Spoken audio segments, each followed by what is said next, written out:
I am Cassidy, 33 years old, and I just systematically dismantled my family's entire financial existence using nothing but data.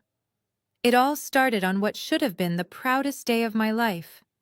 I stood entirely alone on the massive, sprawling green lawn of my university campus, sweltering in a heavy black graduation velvet gown, staring blankly at three empty white folding chairs in the fourth row.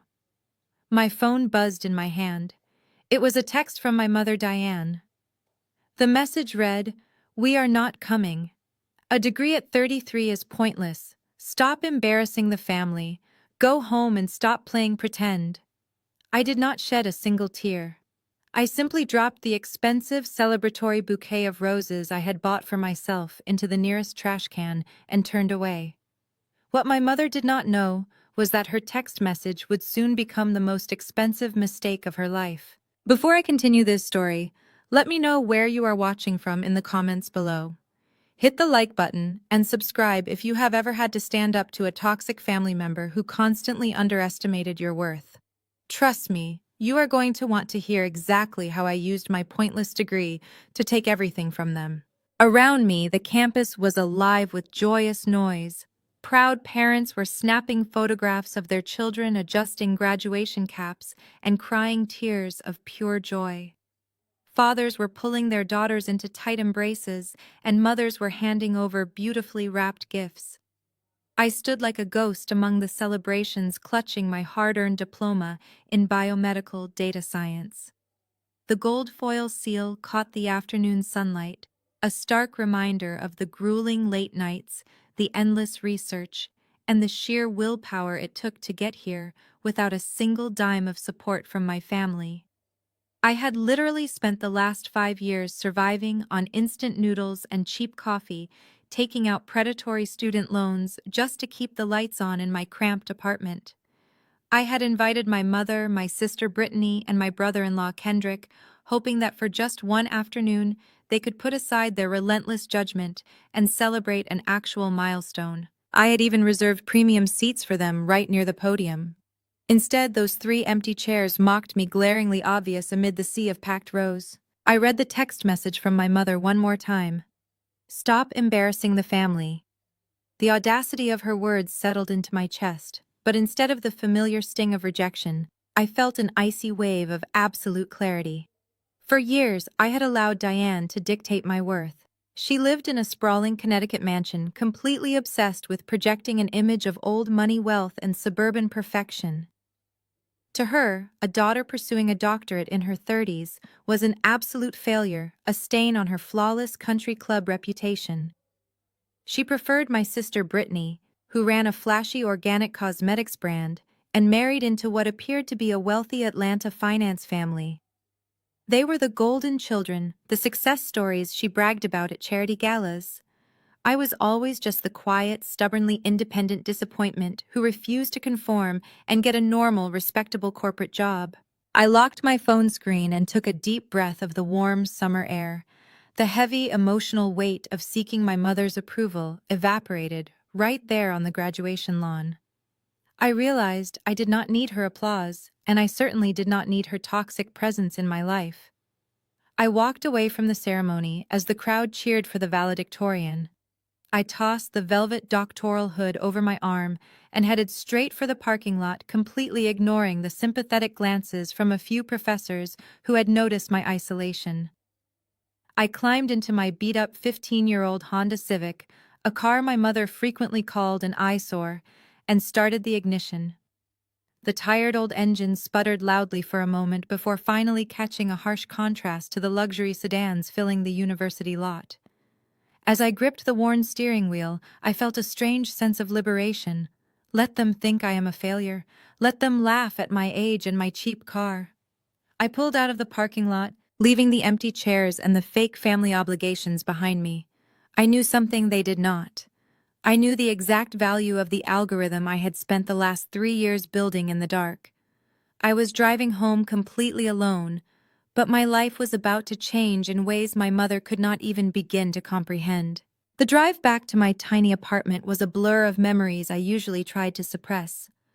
Seeing those parents on the lawn fixing ties and wiping away tears of pride, had unlocked a vault of resentment. It was not just about the graduation. It was about an entire lifetime of being the designated afterthought. Growing up, the dynamic in our house was not just unfair, it was structurally engineered to keep me at the bottom. My mother, Diane, operated on a twisted system of conditional love where worth was measured entirely by how well you matched her aesthetic. My sister Brittany was her masterpiece. I remember the summer I turned 20. I was working two brutal jobs, waitressing mornings at a greasy diner and stocking shelves at a grocery store until midnight, just to cover the crippling interest on my student loans. I would come home smelling of stale coffee and cardboard, exhausted down to my bones. One humid August afternoon, I dragged myself into the driveway to find a massive, ridiculous red bow plastered across the hood of a brand new Porsche Macan. Brittany was squealing, jumping up and down while Diane filmed the whole thing on her phone for social media. "Look at my baby girl," Diane had cooed, panning the camera to catch Brittany hugging the leather steering wheel. "You deserve this, sweetheart. 21 is a milestone." I stood there in my stained work uniform, staring at a car that cost more than my entire undergraduate tuition. When I quietly asked my mother later that evening if she could perhaps help me cover just one semester of textbooks, her face hardened instantly. She looked at me like I had asked her to commit a crime. "Cassidy, we are not a bank," she said, sipping her chilled Chardonnay. "Brittany needs a reliable vehicle for her image. She is building a brand. You chose to study something entirely unmarketable. You need to learn the value of hard work." The value of hard work. The irony was so thick you could choke on it. While Brittany was handed a luxury vehicle to build a brand that consisted mostly of posting heavily filtered selfies, I was literally building the foundation of a biomedical algorithm that would eventually map genetic sequences faster than any current technology on the market. But to Diane, data science was not glamorous. It did not look good at country club luncheons. It was pointless. Every holiday, every family gathering was a masterclass in marginalization. If I achieved something, it was minimized or ignored. When I got accepted into the PhD program with a partial scholarship, Diane announced it at Thanksgiving dinner by saying, "Well, Cassidy is staying in school. I suppose it delays having to face the real world." Then she immediately pivoted the conversation to Brittany's new boyfriend, Kendrick, a man who spoke entirely in finance buzzwords and wore suits that looked too expensive for his actual salary. Kendrick was the perfect addition to their toxic ecosystem. He was arrogant, deeply insecure, and completely reliant on the illusion of wealth. He and Brittany fed off each other's narcissism, while Diane bankrolled their lifestyle under the guise of investing in their future. I watched it happen for years, biting my tongue, keeping my head down, and focusing entirely on my code. I knew the algorithm I was developing had the potential to revolutionize early detection in oncology. I knew its worth. But in that house, my worth was zero. I pulled my old Honda into the cracked asphalt of my apartment complex parking lot. The check engine light flickered a familiar orange glow. I cut the engine and sat in the quiet for a moment. The memories of being sidelined, of being told I was less than, of watching family resources poured into a bottomless pit of vanity while I struggled to eat, they did not hurt anymore. They just fueled me. I grabbed my diploma off the passenger seat. The gold seal gleamed even in the dim light of the parking lot. I did not need the Porsche. I did not need the country club. I had built an empire in the shadows, and the sun was finally about to rise. As I walked up the 3 flights of stairs to my apartment, my phone buzzed again. This time, it was not a text from my mother. It was an email notification. I opened my inbox and stopped dead in the middle of the staircase. The sender was Jonathan Pierce. The subject line read simply, "Acquisition offer." My thumb hovered over the screen. I tapped the email to open it. It was shockingly brief, sent directly from the desk of Jonathan Pierce, the CEO of Pierce Health, a $12 billion medical conglomerate. The message simply stated that his lead analysts had finished reviewing the encrypted beta version of my algorithm I had submitted 3 months ago. The final line read, "Expect a call in 5 minutes." Exactly 30 seconds later, my phone began to vibrate in my palm. An unknown New York number flashed on the screen. I took a steadying breath, leaned against the chipped paint of my apartment wall and answered. Cassidy speaking, I said, keeping my voice perfectly level. Dr. Cassidy, this is Jonathan Pierce. The voice on the other end was deep authoritative and completely devoid of pleasantries. He did not ask how my day was. He did not mention my graduation.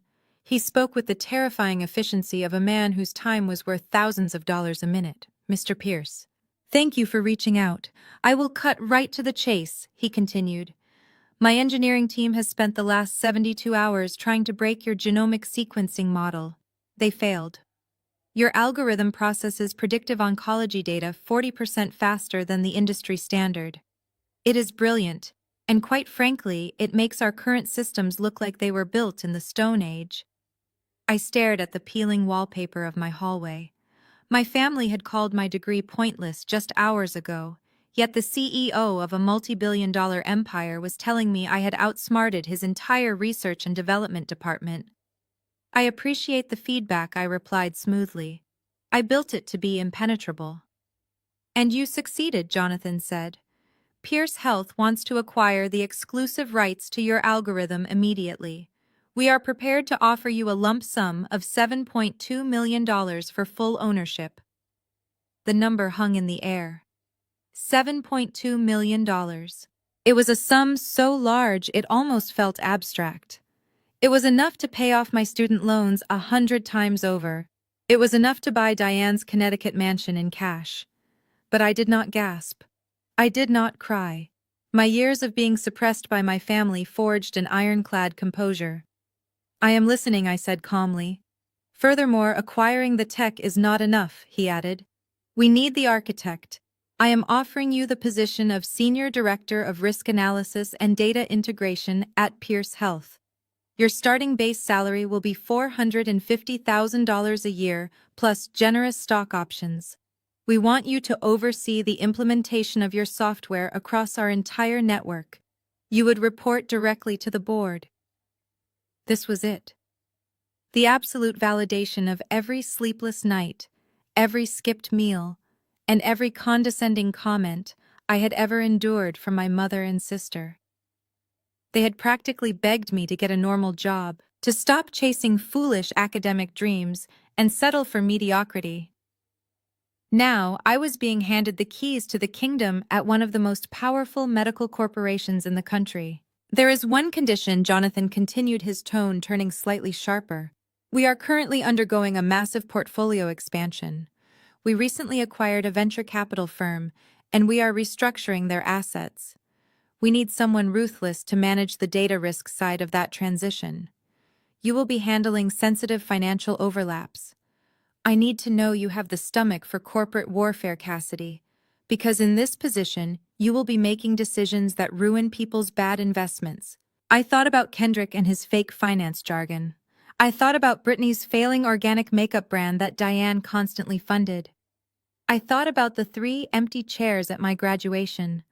A slow, cold smile spread across my face. Mr. Pierce, I can assure you I have an incredibly strong stomach for dismantling bad investments, I replied. Excellent. My legal team will email the contracts within the hour. Have your lawyer review them. I want you in our Manhattan office by 8 Monday morning to sign the finalized paperwork.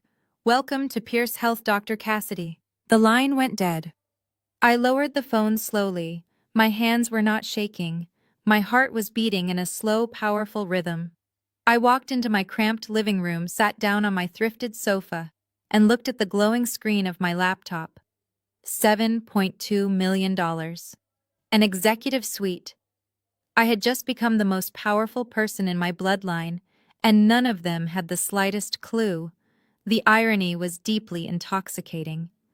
While they were busy pretending to be rich and successful for their social media followers, I had quietly secured a genuine empire. I opened my laptop to begin reviewing the incoming legal documents from Pierce Health. Every line of legal jargon detailing my multi-million-dollar payout felt like a solid brick being laid for an impenetrable fortress. I was untouchable now. The PDF attachment arrived exactly 3 minutes after I ended the call with Jonathan. I clicked the file, watching the pages load slowly on my cracked, flickering monitor. There it was, in crisp font. $7,200,000 payable upon signing. Below that, the terms of my executive employment at Pierce Health outlined a base salary that made my head spin, with comprehensive benefits and full authority over the venture capital integration project. I read through the non-disclosure agreements, the intellectual property transfer clauses, and the executive code of conduct. Everything was perfectly structured. I forwarded the entire package to my attorney with a single sentence attached. Review and approve by Sunday evening. I hit send, leaned back in my chair, and let out a long, slow breath. For the first time in my 33 years, I felt entirely secure. I did not just have a safety net, I owned the entire circus. Just as I was closing my email client, the harsh, jarring chime of my phone broke the silence of my apartment. I glanced down at the screen, expecting a confirmation from my lawyer. Instead, the name Diane flashed brightly, illuminating the dark room. It had been less than 4 hours since she texted me to call my graduation pointless and tell me to stop embarrassing the family. I picked up the phone, sliding my thumb across the screen to read the incoming message. Family meeting tomorrow at the house, the text read. Be there by noon. Brittany is having some issues, and we need to discuss a solution. Come make yourself useful for once. Do not be late. I stared at the words, the glowing letters reflecting in my eyes. Make yourself useful for once. The sheer, unadulterated audacity of her demand was almost impressive. She had not bothered to ask how I was doing. She had not offered a single word of apology for skipping the ceremony where I received my doctorate. Instead, she immediately pivoted to treating me like a disposable utility, summoning me to her suburban kingdom to serve whatever crisis my golden child sister had managed to create. I set the phone down next to my laptop, right beside the screen, displaying my multi-million-dollar corporate buyout. The contrast was almost poetic. On one side of the desk, the absolute pinnacle of technological achievement and financial independence. On the other side, the demanding, toxic leash of a family that only valued me when they needed a scapegoat or a quick fix. In the past, a text like that would have sent my anxiety spiraling. I would have spent the entire night wondering what I had done wrong, stressing over how to appease them, and agonizing over whatever impossible demand they were going to place on my shoulders. I would have driven to Connecticut feeling small, inadequate, and utterly defeated before I even walked through the front door. But tonight was different. Tonight the text did not feel like a threat. It felt like an invitation to a chess match where my opponent did not realize the board had already been flipped. A family meeting meant an ambush. I knew the playbook by heart. Diane would pour expensive wine, put on a face of strained maternal concern, and slowly tighten the emotional screws until she got what she wanted. Kendrick would sit in the corner, projecting fake authority, while Brittany played the helpless victim. They wanted something from me. They always did. Whether they needed free labor or simply someone to belittle to make themselves feel vastly superior, I was always their target. But whatever they were planning, whatever trap they had set, they were operating on incredibly outdated information. They still thought I was the broke, desperate student clinging to an unmarketable degree. They had no idea I was the incoming senior director of risk analysis for the company that was quietly buying up their world. I picked up the phone, stared at the bright screen, and typed a simple reply. I will be there. I did not ask questions. I did not demand an apology for the graduation text. I gave them exactly the compliant silence they expected. Let them think they still had the upper hand. Let them blindly prepare their guilt trips, their fake tears, and their endless gaslighting. I was going to walk into that Connecticut mansion tomorrow, not as the family disappointment, but as their executioner. I left my desk, walked to the kitchen, and poured a cold glass of tap water. I raised the heavy glass in a silent toast to the empty room. Tomorrow afternoon, they were all going to get the shocking family meeting of a lifetime. And I was going to make absolutely sure that they remembered it forever. The next morning, I drove up the winding, perfectly paved roads of Fairfield County. The transition from my gritty neighborhood to the manicured estates of Connecticut always felt like crossing into an alternate reality. I pulled my faded silver Honda Civic into my mother's expansive circular driveway. My car sat like a rusted tin can between Diane's pristine white Range Rover and Kendrick's aggressive matte black Mercedes SUV. I turned off the sputtering engine, grabbed my worn canvas tote bag, and walked up the sweeping brick steps to the front door. I did not bother knocking. I pushed the heavy oak door open and stepped into the suffocating chill of central air conditioning and lavender room spray. The house looked exactly as it always did. It was a sterile showroom of wealth designed strictly to impress guests who did not actually care about us. Everything was draped in beige and gold, looking more like a luxury hotel lobby than a home. I walked toward the sunken living room, the heels of my cheap boots clicking against the imported Italian marble floor. They were already waiting for me. Diane was perched on the edge of a cream-colored velvet sofa nursing a crystal glass of sparkling water. Brittany sat across from her wearing an oversized designer sweater that cost more than my monthly rent, looking strategically distressed. Beside her stood Kendrick. Kendrick leaned against the marble fireplace mantel, attempting to project the relaxed confidence of a Wall Street titan. He was a tall, strikingly handsome African-American man who always dressed like he was 5 minutes away from ringing the opening bell at the stock exchange. Today he wore a tailored navy blazer and a smug expression that I knew all too well. He twirled a heavy gold watch around his wrist, sizing me up as I stood in the doorway. Brittany let out a dramatic sigh as soon as she saw me, rolling her eyes. "Well, look who finally decided to join the real world," Kendrick announced, his voice dripping with condescension. He pushed off the mantel and walked toward me. "I see the old Honda is still fighting for its life out there in the driveway. We were starting to wonder if it broke down on the highway." I offered a flat, polite smile. "The car runs just fine, Kendrick. I am here." "What is the emergency?" I asked, keeping my tone perfectly neutral. Diane waved her hand dismissively. "Do not rush us, Cassidy. Have a seat. You look exhausted.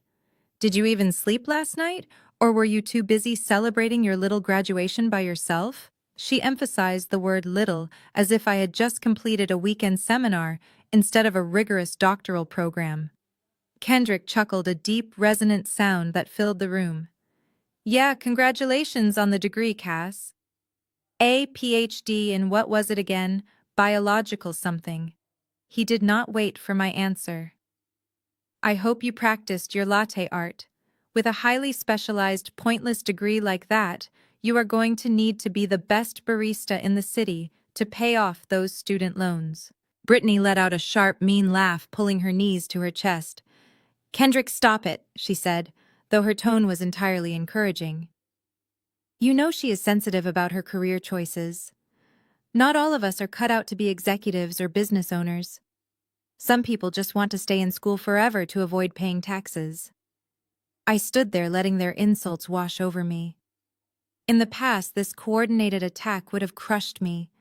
I would have defensively tried to explain the complexities of genomic sequencing, practically begging them to understand the value of my work. I would have scrambled for their respect. But standing in that overpriced living room, knowing there was a $7 million contract sitting on my kitchen counter, their mockery sounded like the frantic chirping of insects. I did not feel humiliated. I felt pity for them. They were so desperate to maintain their hierarchy, so eager to tear me down to inflate their own fragile egos. I slowly lowered my canvas bag to the floor and took a seat on the stiff accent chair opposite them. I crossed my legs, folded my hands in my lap, and looked directly at Kendrick. His smug smile faltered for a fraction of a second under my unwavering gaze. "I am not looking for a job at a coffee shop," I said softly, allowing a tiny, razor-sharp smile to touch the corners of my mouth. "I am doing just fine." "Now my mother said you two had an issue. Let us hear it." Diane immediately shot Kendrick a warning look, holding up a manicured hand to silence him. The temperature in the room shifted as she transformed her demeanor. Her harsh posture dissolved into something dangerously soft and maternal. She stood up from the velvet sofa, smoothing her silk blouse, and walked over to the mahogany bar cart. "Let us not start fighting. Diane said, her voice dripping with artificial sweetness. "We are all adults here. Cassidy just drove a long way, and today is about supporting each other." She picked up a heavy crystal decanter and poured a dark red wine into oversized goblets. "I brought out the reserve for today. It is important that we remember what truly matters. Family." I watched her carefully as she handed me a glass. I did not take a sip. I just held the cool crystal against my palm, observing the performance. This was classic Diane. Whenever she needed something, she weaponized the concept of family. Growing up, the word family was never a comfort. It was always a tool for extraction. When she wanted me to cancel college study sessions to babysit Brittany, it was about family. When she demanded I hand over my meager savings to pay for Brittany to go on vacation, it was about family. Now, sitting in a house I was barred from enjoying sipping wine that cost more than my groceries, I knew this performance was building toward a massive ask. Diane returned to the sofa, sitting closely next to Brittany and placing a comforting hand on her knee. "The world out there is brutal, Cassidy." Diane continued, her eyes wide with feigned sincerity. "You are just stepping into it, so you might not understand the pressures yet. But out in the real world, the only people you can count on are your blood. We have to stick together. If one of us falls, the others must be there to catch them." Brittany leaned into our mother, looking appropriately fragile. She stared at her designer shoes, biting her lip, in an exaggerated display of anxiety. Kendrick remained by the fireplace, crossing his arms, trying to maintain his aura of financial control, but I could see the tension in his jaw. The silence stretched across the room. They were waiting for me to take the bait. They wanted me to ask what was wrong, to show concern, to play the role of the eager daughter who just wanted to belong to the inner circle. In the past, the heavy silence would have broken me. I would have rushed to fill the void, offering help before I knew the problem, desperate for their approval. But today, I simply let the silence hang in the air, heavy and suffocating. I took a deliberate sip of the wine, keeping my expression blank. I did not nod in agreement. I did not smile. I just waited. The lack of an emotional reaction unsettled them. Kendrick shifted his weight awkwardly, and Brittany shot a panicked glance at our mother. Diane cleared her throat, realizing that her emotional groundwork was failing to soften me up. She adjusted her posture, sitting up straighter. "Well," Diane said, her sweet tone faltering slightly before she forced it back into place. "As you know, Brittany and Kendrick have been working incredibly hard over the past few years. Brittany's organic cosmetics line has been expanding rapidly. She has warehouse spaces, a marketing team, and massive inventory orders. It is a complex operation, far beyond what most people can comprehend. And Kendrick has been managing the venture capital side flawlessly. They are on the verge of a massive breakthrough, an absolute empire." I nodded slowly, still refusing to give them a verbal lifeline. Brittany finally spoke, her voice trembling with manufactured distress. "It is just that the market has been unpredictable lately, Cassidy. We had a delay with a major distributor and it caused a tiny ripple in our cash flow. It is completely temporary. Just a minor administrative bottleneck, really." Kendrick interjected, stepping forward to reclaim the narrative. "It is a standard liquidity crunch, very common in high-growth startups. We have millions in projected revenue tied up. We just need a short-term bridge to cover costs until the capital unlocks. It is barely a blip on the radar." I looked at Kendrick, then at Brittany, and finally at Diane. The trap was set. They had painted a picture of temporary hardship in the middle of success. I set my wine glass down on the coffee table with a soft clink. It sounded like a gavel dropping. "A temporary bottleneck," I repeated evenly. "How much of a bridge are we talking about exactly?" Kendrick cleared his throat loudly, adjusting his tailored navy blazer as if preparing for a boardroom presentation. He refused to make direct eye contact with me, instead focusing on the crystal decanter on the table. "It is $500,000, he stated, attempting to sound incredibly casual, as if he were asking me to cover the cost of a moderately priced dinner. $500,000 exactly. The number hung in the air, heavy and ridiculous, contrasting sharply with the lavender-scented luxury of my mother's living room. I did not gasp. I did not drop my wine glass. I simply stared at him, my face a carefully constructed mask of polite curiosity. $500,000 for a temporary bottleneck, I replied, making sure my voice betrayed absolutely no emotion. That is quite a significant bridge. Brittany jumped in, her voice pitched high with manufactured urgency. It sounds like a lot, Cassidy, but in the corporate world it is barely anything. We just need to secure the warehouse lease and pay the overseas manufacturers. The banks are just being completely unreasonable right now because of a few late payments on my end. They do not understand the vision of my brand. Kendrick nodded vigorously, eager to regain control of the narrative. Exactly. Traditional lenders look at outdated metrics. They see high credit utilization and they panic.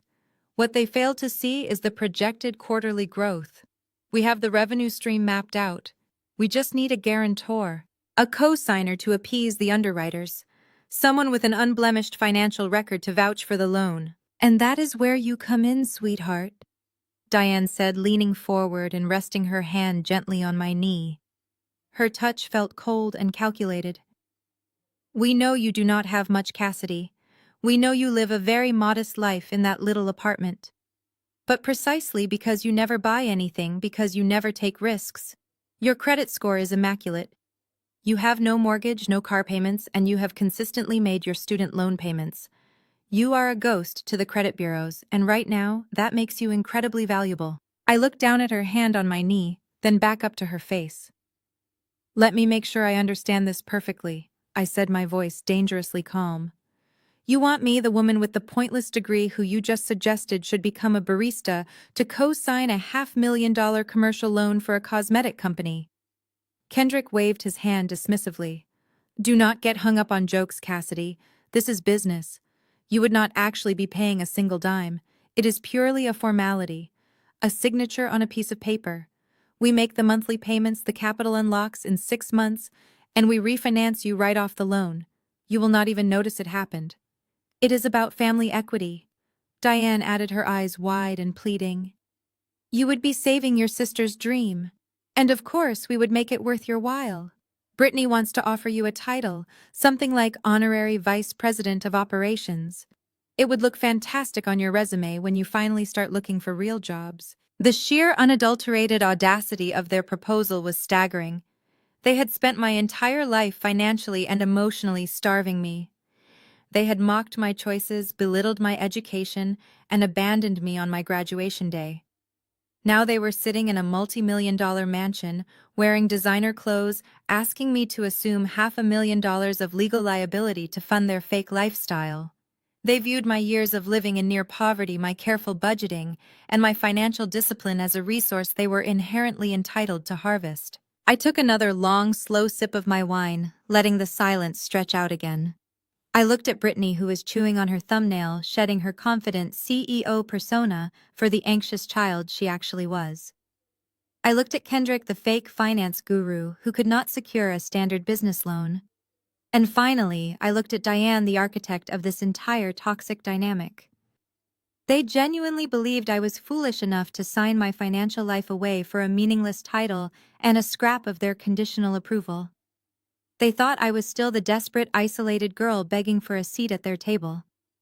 They had absolutely no idea I was currently holding an employment contract worth over $7 million, or that my new position literally required me to systematically dismantle bad investments exactly like theirs.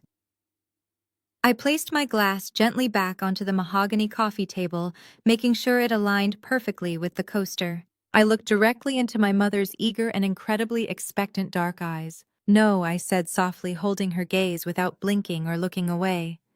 It was a single flat syllable. It held absolutely no apology, no hesitation, and no room for negotiation. I did not soften the blow with any excuses about my income, my rent, or my future plans. I simply denied them all completely. For a few seconds, the room was absolutely silent. The polite, collaborative atmosphere Diane had so carefully constructed shattered into a million jagged pieces. Brittany dropped her hand from her mouth and stared at me, genuinely shocked that I had the nerve to refuse her. Kendrick stiffened his relaxed, confident posture, immediately transforming into defensive anger. But it was my mother who reacted the most drastically. The maternal warmth vanished from her face in an instant, replaced by a cold, hard fury that I recognized perfectly from my childhood. She slammed her crystal wine glass down onto the table, splashing the expensive red liquid over the rim. "Excuse me, Diane," snapped her voice, dropping a full octave. "Did you just say no? After everything I just explained to you, after everything we are trying to build for this family?" "I said no," I repeated calmly, leaning back into the stiff accent chair. "I am not co-signing a $500,000 commercial loan for a failing cosmetic brand." "Failing?" Brittany shrieked, her face turning a blotchy red. "It is not failing, you ignorant little brat. You know absolutely nothing about business. You just sit in your tiny apartment staring at a computer screen all day." Diane stood up, towering over me. "How dare you speak to your sister that way?" she hissed, pointing a perfectly manicured finger directly at my face. "How dare you walk into my house and act so incredibly selfish? You have always been like this, Cassidy. Always so ungrateful, so utterly obsessed with yourself and your pointless little projects. Do you have any idea what I sacrificed to raise you? Do you know what it cost to put food on your plate and a roof over your head for 18 years? I kept my face completely blank as she launched into her well-worn script. It was the same list of basic parental obligations she always weaponized whenever I stepped out of line. She aggressively listed the clothes she bought me in middle school, the medical bills from when I broke my arm at age 12, and the electricity I consumed while living under her roof. She spoke as if providing the bare minimum requirements of raising a child was a massive financial investment that I had cruelly failed to pay dividends on. "We let you live here, rent-free until you went off to college," Diane continued, her voice echoing loudly off the marble floors. "We drove you to your boring science fairs. I spent my best years ensuring you had a stable foundation, and this is exactly how you repay me. By letting your own flesh and blood face financial ruin because you are too cowardly to sign a simple piece of paper." Kendrick stepped forward, crossing his arms tightly across his broad chest. "Your mother is right, Cassidy. You owe this to your sister. Brittany is out here actually taking huge risks, building real generational wealth for all of us while you play it safe. You are hoarding your perfect credit score for what? You do not own a house. You do not have a business. You are hoarding a financial resource that could save this entire family out of pure spite and jealousy. You owe us." Diane echoed, stepping even closer to me, until her shadow fell across my lap. "You owe Brittany. She has always been the one to keep this family together while you isolate yourself in that pathetic apartment. You are going to sign those bank documents, Cassidy. You are going to step up and act like a real member of this family for once in your miserable life." She glared at me, her chest heaving with manufactured indignation. She fully expected me to break. She expected me to apologize, to cry, to fold under the weight of her manipulative guilt trip, just like I always did when I was a teenager. She thought her harsh words would strip away my confidence and leave me begging for her forgiveness. But I was not a teenager anymore. I did not need her roof, I did not need her food, and I certainly did not need her approval. Her manipulative guilt trip was completely ineffective today. It just proved exactly how desperate they were. I looked up at her towering figure, completely unfazed by her screaming. I had let her talk for long enough. Now it was finally time to permanently change the absolute rules of the game. I let Diane's furious echoes fade into the high ceilings of the living room. She stood over me, her chest heaving, waiting for the inevitable apology she had conditioned me to give. Instead, I uncrossed my legs, leaned forward, and rested my elbows on my knees. I completely ignored her. I did not defend my childhood gratitude, and I did not address her aggressive list of parental sacrifices. Instead, I shifted my gaze away from her flushed face and locked eyes directly with Kendrick. Kendrick had stepped back during Diane's outburst, looking smugly satisfied that my mother was fighting his battle. But when my eyes met his smug smile faltered. "You know," I said, my voice cutting through the heavy tension in the room like a scalpel, There is a glaring hole in this entire presentation. You brought me all the way out here, poured expensive wine, and launched a coordinated emotional attack to secure my signature. But you completely skipped the fundamental logic of the transaction. What are you talking about? Brittany snapped, shifting uncomfortably on the velvet sofa. Mom is right. You are just trying to find a way to weasel out of helping us because you are entirely selfish. I am talking about the math, Brittany, I replied smoothly. I turned my attention back to Kendrick, who was suddenly looking incredibly rigid. Kendrick, you are a senior executive at a prominent venture capital firm in Atlanta. You manage multi-million-dollar portfolios. You wear custom Italian suits and drive a $100,000 vehicle. And Brittany, you are the CEO of a rapidly expanding, highly lucrative organic cosmetics empire. You have warehouses, staff, and projected global revenue streams. I paused, letting their fake accolades hang in the air. I watched Kendrick swallow hard. His hand instinctively reached up to adjust his tie. So I continued, my tone deceptively mild. Why exactly are both of your credit scores so completely ruined that a standard commercial bank refuses to lend you a measly $500,000?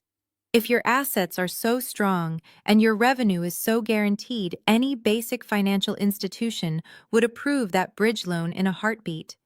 They would practically beg you to take their money. Instead, they rejected you, both of you. And they rejected you so harshly that you had to resort to begging the sister you openly despise to use her flawless credit to save you. The silence that followed was entirely different from the ones before. It was not a tense, expectant silence. It was the suffocating, heavy silence of panic. Kendrick paled slightly. He opened his mouth to speak, closed it, and opened it again. The smooth, fast-talking finance guru was suddenly struggling to formulate a single sentence. Well, he finally stammered, his voice lacking all of its previous booming confidence. It is not that simple, Cassidy.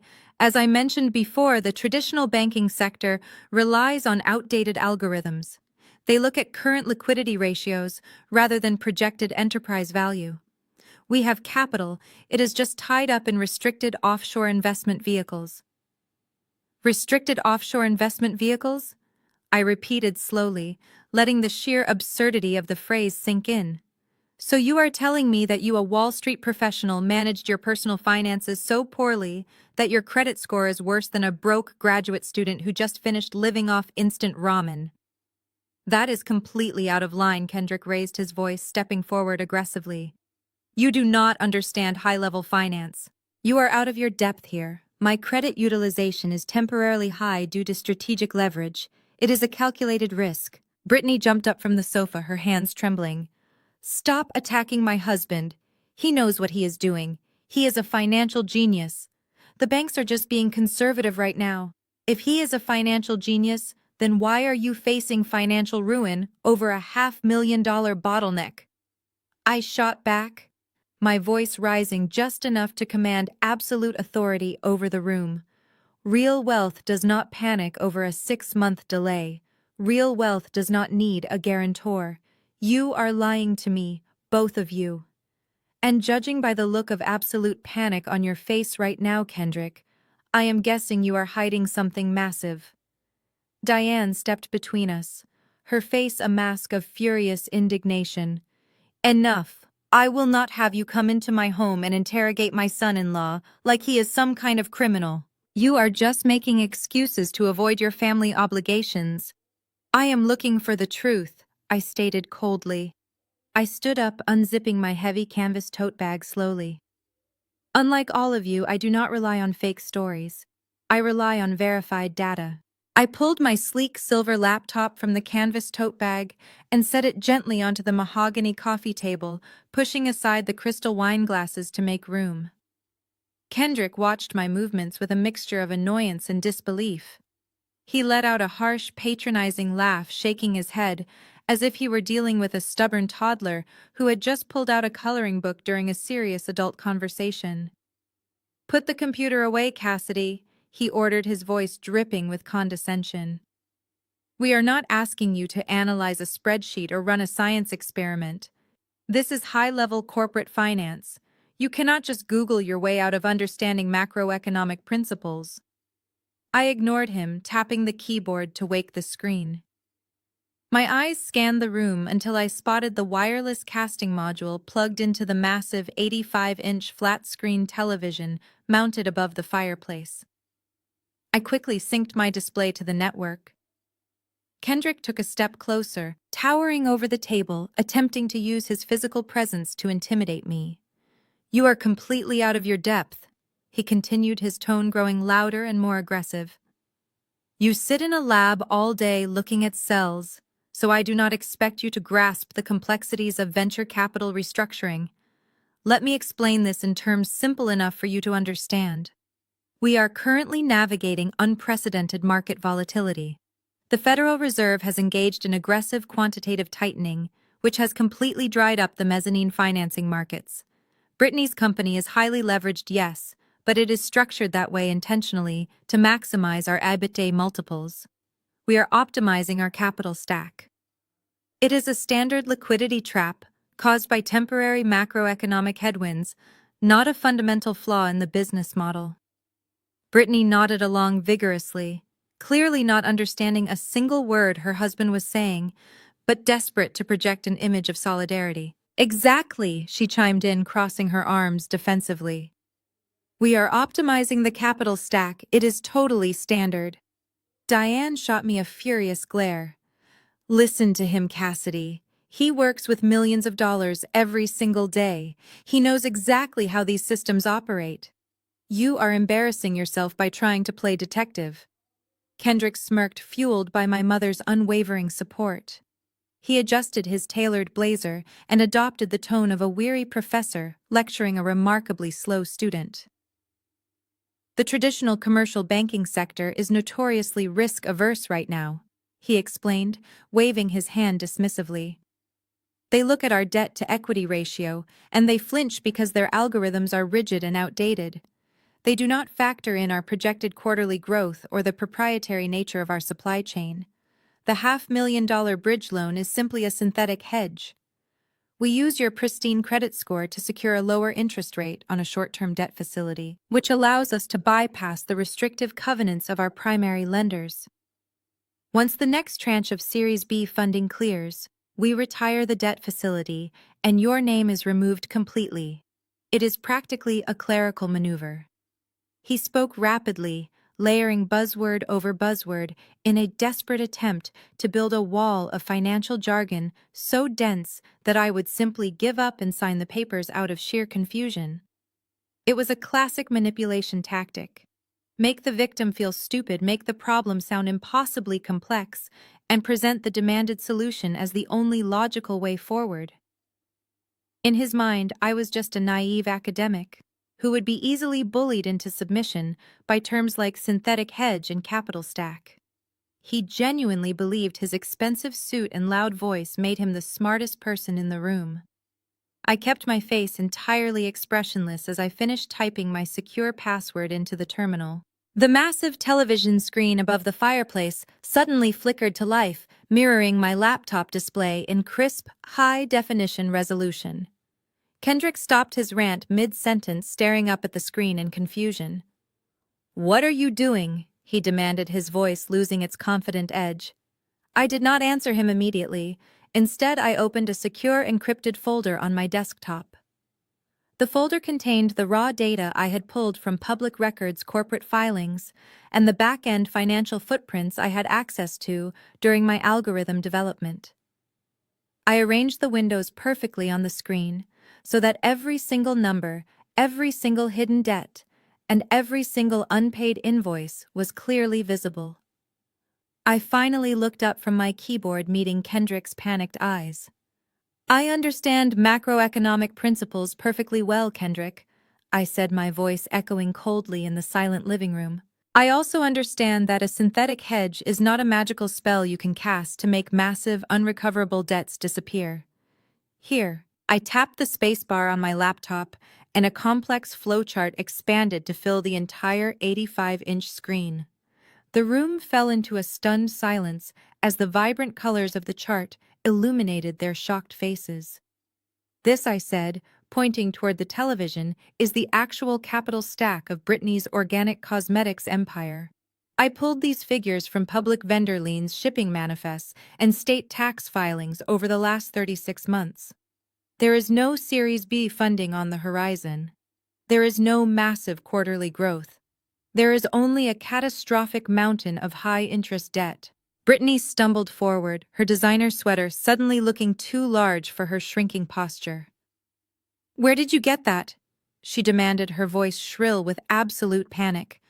"That is private company information. You hacked my secure accounts." "I did not hack anyone, Brittany," I replied calmly. "You just left a massive digital footprint of unpaid bills across 3 different states.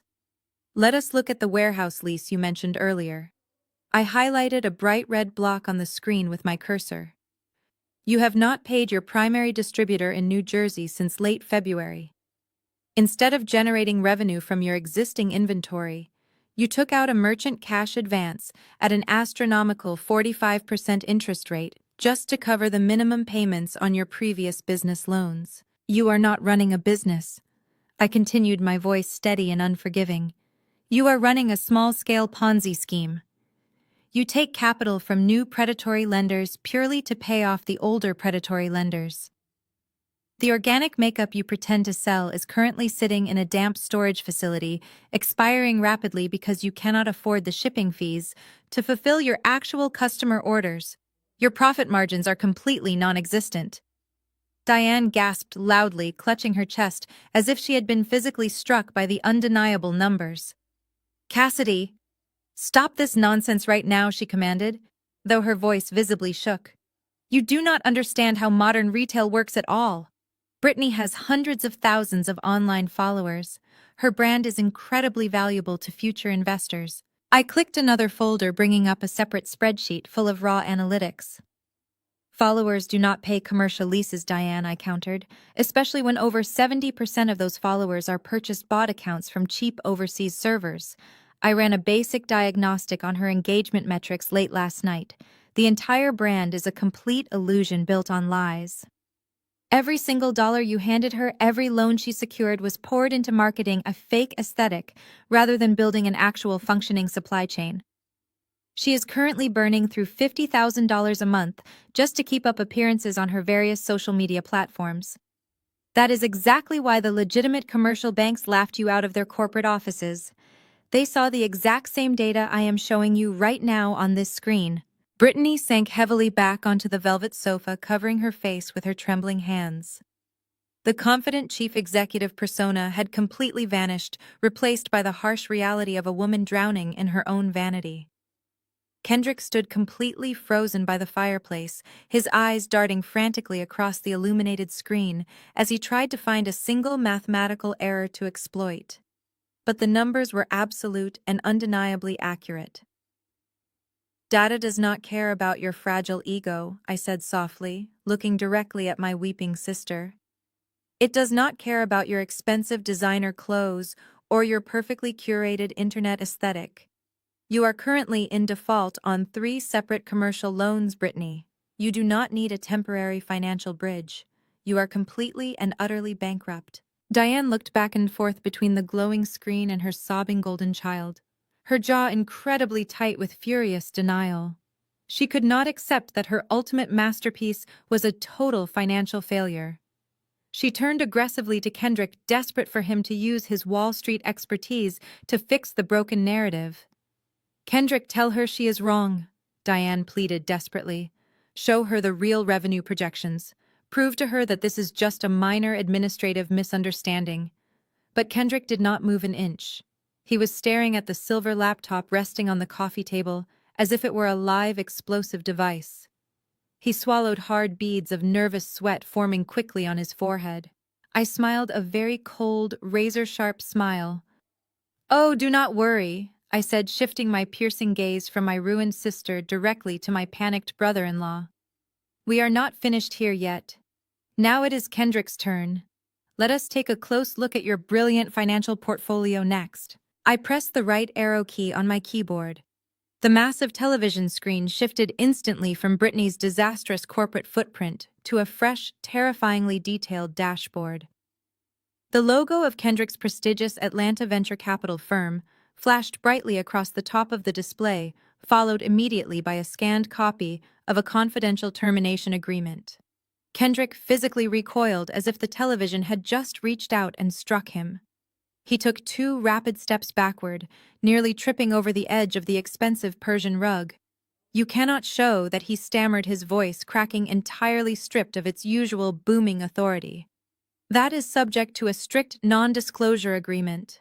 You are violating federal privacy laws." I rested my hands flat against the mahogany table. "Do not try to lecture me about federal laws while you are actively attempting to commit loan fraud," I shot back smoothly. "I did not hack into your former employer's servers. I simply pulled public arbitration filings and cross-referenced them with the back-end metadata from your desperate LinkedIn updates.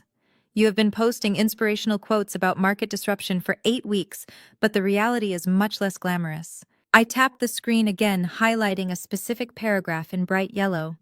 "You are not on a strategic sabbatical. You were fired 2 months ago, and you were not quietly let go during routine layoffs. You were terminated for gross incompetence.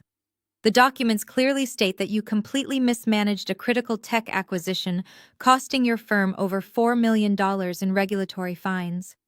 They escorted you out of the building by security and clawed back your entire severance package." The room was so quiet, I could hear the hum of the central air conditioning. Brittany slowly turned her head to look at her husband. The tears streaming down her face had temporarily stopped, replaced by profound, horrifying confusion. "Kendrick," she whispered, her voice barely audible. "What is she talking about? You told me you took a leave of absence to help me manage the cosmetics expansion. You said we had millions in restricted equity." Kendrick could not look at her. He stared at his expensive Italian leather shoes, his jaw clenched so tightly it looked painful. "Answer her!" Diane demanded, her voice shrill and trembling. "Tell me this is another one of Cassidy's twisted manipulations. Tell me you still have your executive position." I did not wait for his pathetic excuses. I hit another key, bringing up his personal financial summary. "He cannot answer you because he knows I am holding the receipts," I said coldly. "Let us look at the restricted offshore equity." I pointed to a staggering negative integer displayed in bold red font. "You currently owe over $80,000 on 3 separate maxed-out platinum credit cards. The matte black Mercedes SUV sitting in the driveway right now is 3 months behind on its lease payments. There is an active repossession order filed in the state of Georgia. If you drive that car back across state lines, it will be towed immediately. You do not have a venture capital portfolio. You do not even have a savings account. You are a complete financial fraud wearing a custom-tailored suit you bought on credit." Kendrick finally snapped. He lunged forward, slamming his hands down onto the coffee table right next to my laptop. "Shut your mouth!" he roared, his face contorted in absolute rage. "You think you are so smart. You do not know what it takes to survive in my world. I had a bad quarter. It was a temporary setback. I needed a little bit of runway to get my new fund off the ground." "A temporary setback," I repeated, leaning closer to him without an ounce of fear. "You lied to your wife. You lied to my mother. You orchestrated this entire family meeting to manipulate me into taking on $500,000 of toxic debt just so you could maintain the illusion of being a wealthy executive. You wanted me to become the sacrificial lamb for your failures." Brittany stood up from the sofa, her hands shaking violently. She looked at the screen, reading the termination clause and the massive credit card balances. Then she looked at the husband she had constantly paraded around as her ultimate trophy. "You have no money," Brittany gasped, the realization finally crashing down on her. "You told me to expand the warehouse lease because you promised you had the capital to back it up. You told me to ignore the bank warnings. You ruined me." Kendrick spun around to face her, his defensive anger shifting immediately toward his wife. "I ruined you," he shouted back, waving his arms wildly. "You were burning through $50,000 a month before I even got fired. You were burning through $50,000 a month before I even got fired. The words hung in the air like a physical strike. Brittany flinched, but the shock quickly twisted into a vicious defensive rage.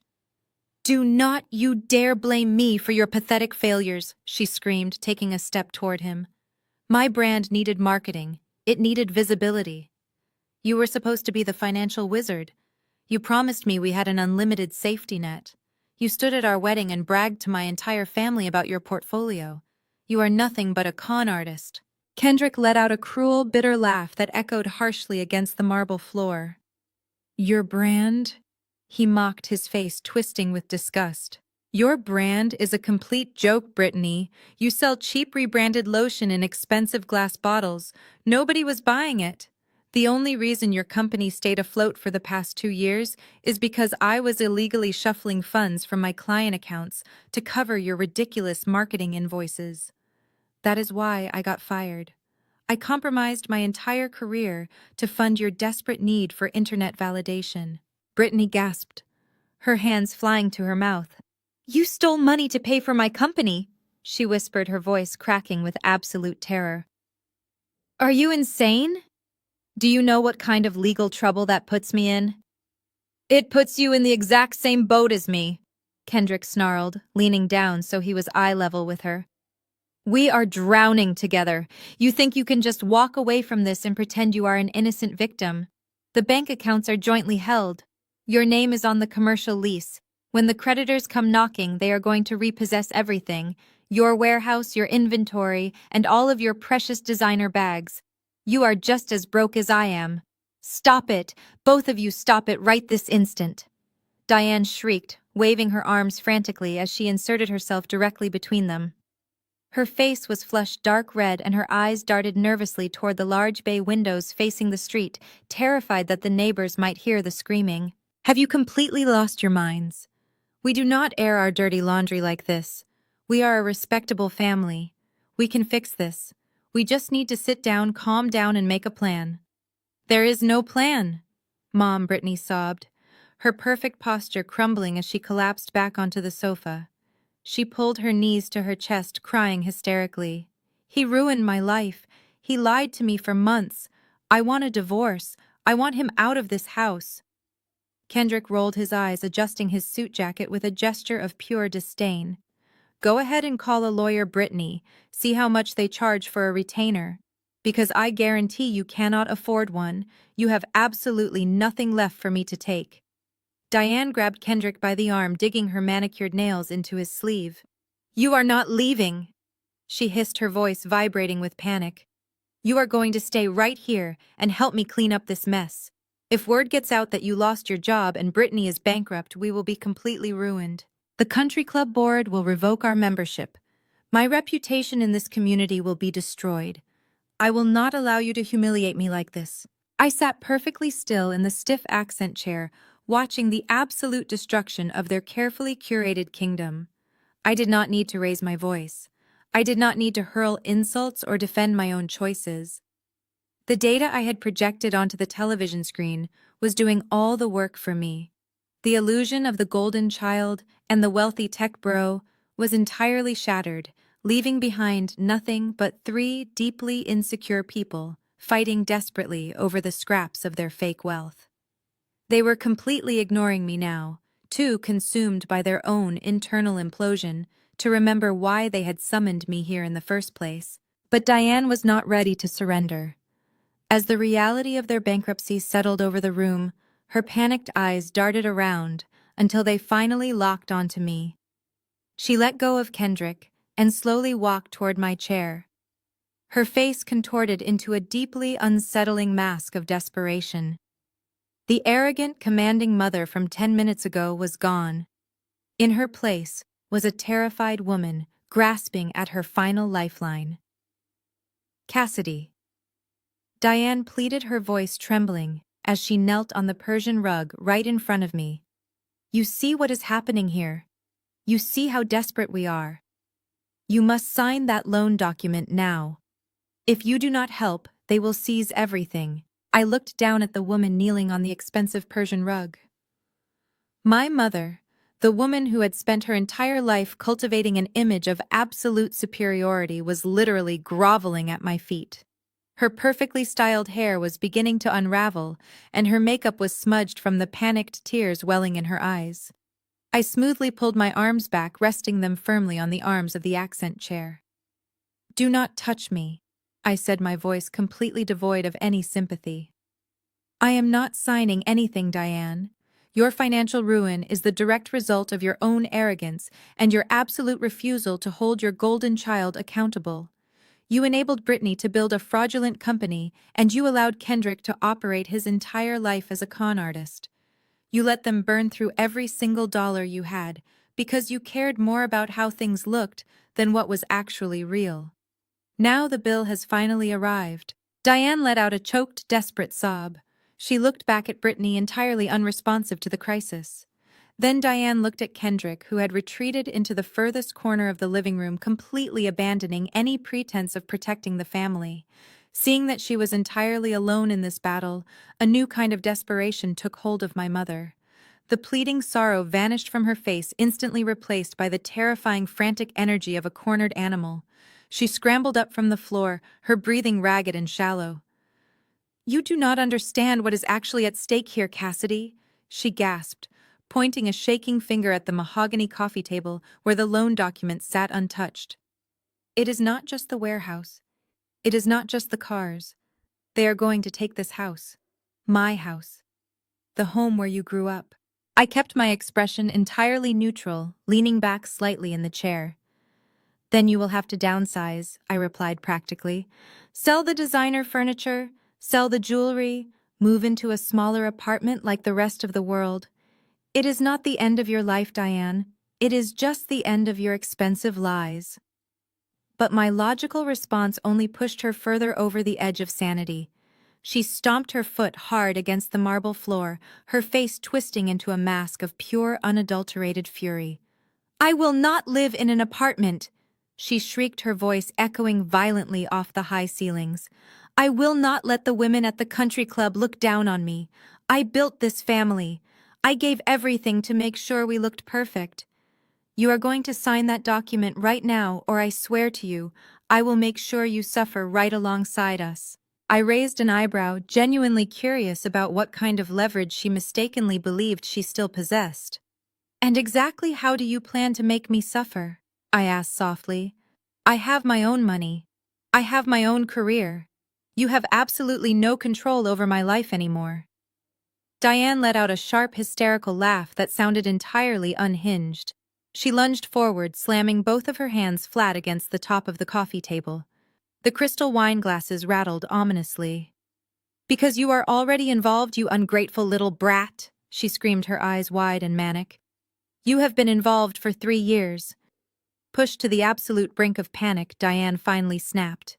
"You have to sign it because I used your social security number to take out a second mortgage on this exact house 3 years ago.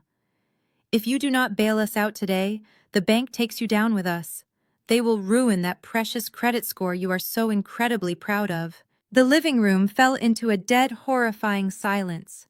Even Brittany stopped sobbing, her breath hitching as the sheer magnitude of our mother's confession settled over the room. Kendrick stared at Diane with his mouth slightly open, completely stunned that she had committed a massive federal crime right under his nose. Federal identity theft. She had stolen my identity. While she was mocking my cheap car and calling my degree pointless, she had secretly attached my name to a massive mountain of toxic debt just to keep up her wealthy suburban facade. Diane stood panting over the table, staring at me with a twisted look of triumph on her face. She genuinely thought she had completely checkmated me. She thought that by revealing her own felony, she had successfully trapped me into signing the new loan. She believed her horrific betrayal was the ultimate leverage that guaranteed my complete submission and total compliance. She had absolutely no idea about the massive corporate fire she had just intentionally ignited in this room. I let the weight of her confession settle over us. My mother had stolen my identity. The flawless credit score I had built by working double shifts had been secretly hijacked to fund a lifestyle I was actively excluded from. I looked at Diane, who was leaning heavily against the coffee table, waiting for my inevitable surrender. She honestly believed she had won. She believed that tying me to her sinking ship meant I had no choice but to start bailing water. I did not panic. I did not scream. The anger I felt was not hot and chaotic. It was freezing cold and perfectly clear. "You forged my signature on a federal banking document," I stated, making sure my voice remained steady. "You committed identity theft to take out a second mortgage on a property I do not live in." Diane scoffed, waving her hand as if I were being entirely unreasonable. "Oh, stop being so dramatic, Cassidy. It is not identity theft when it is your own family. I am your mother. I gave birth to you, I raised you. Everything you have is because of me anyway. I just borrowed your financial standing temporarily because mine was tied up in other investments. It was a strategic family decision. A strategic family decision that you conveniently forgot to tell me about for 3 years," I replied. "It was none of your business," Diane snapped, standing up straight to regain her posture. "You would not have understood the complexities of the real estate market.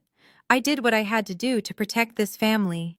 Brittany was launching her cosmetics line and she needed seed money. Real seed money, not the pennies you make working in a laboratory.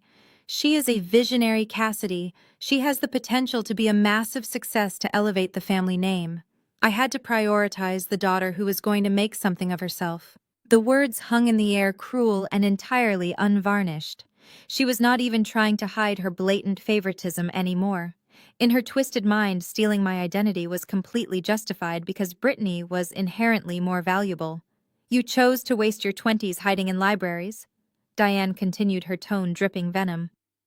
"Brittany was out there networking, building a brand, and establishing a legacy. She deserved that financial backing. You were just sitting on a perfect credit score doing absolutely nothing with it. It was selfish of you to hoard that resource while your sister was out here struggling to launch an empire. I reallocated our assets to where they would be most effective."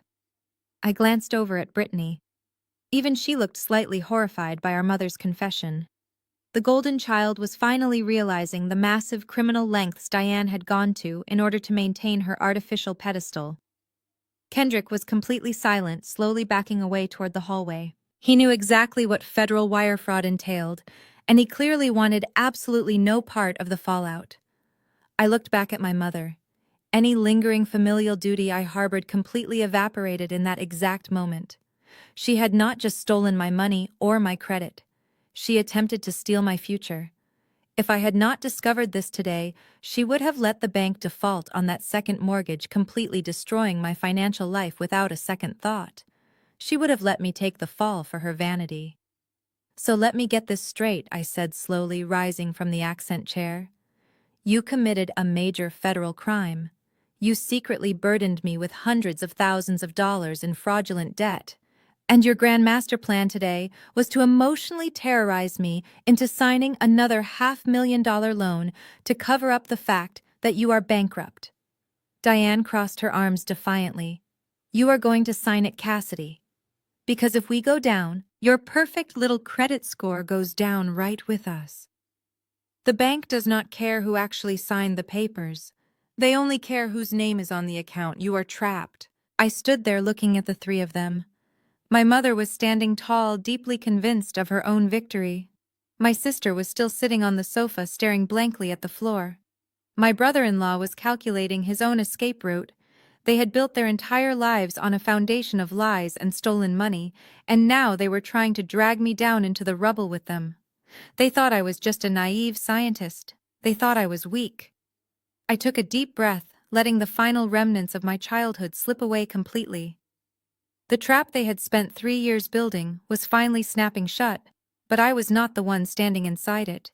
Instead of collapsing into the expected puddle of tears, instead of shouting or pleading, I simply smiled.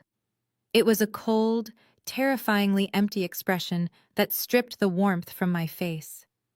For 33 years, I had trained myself to absorb their emotional blows. I had conditioned myself to be the shock absorber for their toxic dysfunction. Diane was standing there, chest heaving, fully expecting the familiar breakdown. She was waiting for the panic to set in for me to frantically grab a pen and sign my life away just to preserve the illusion of our family. But the panic never came.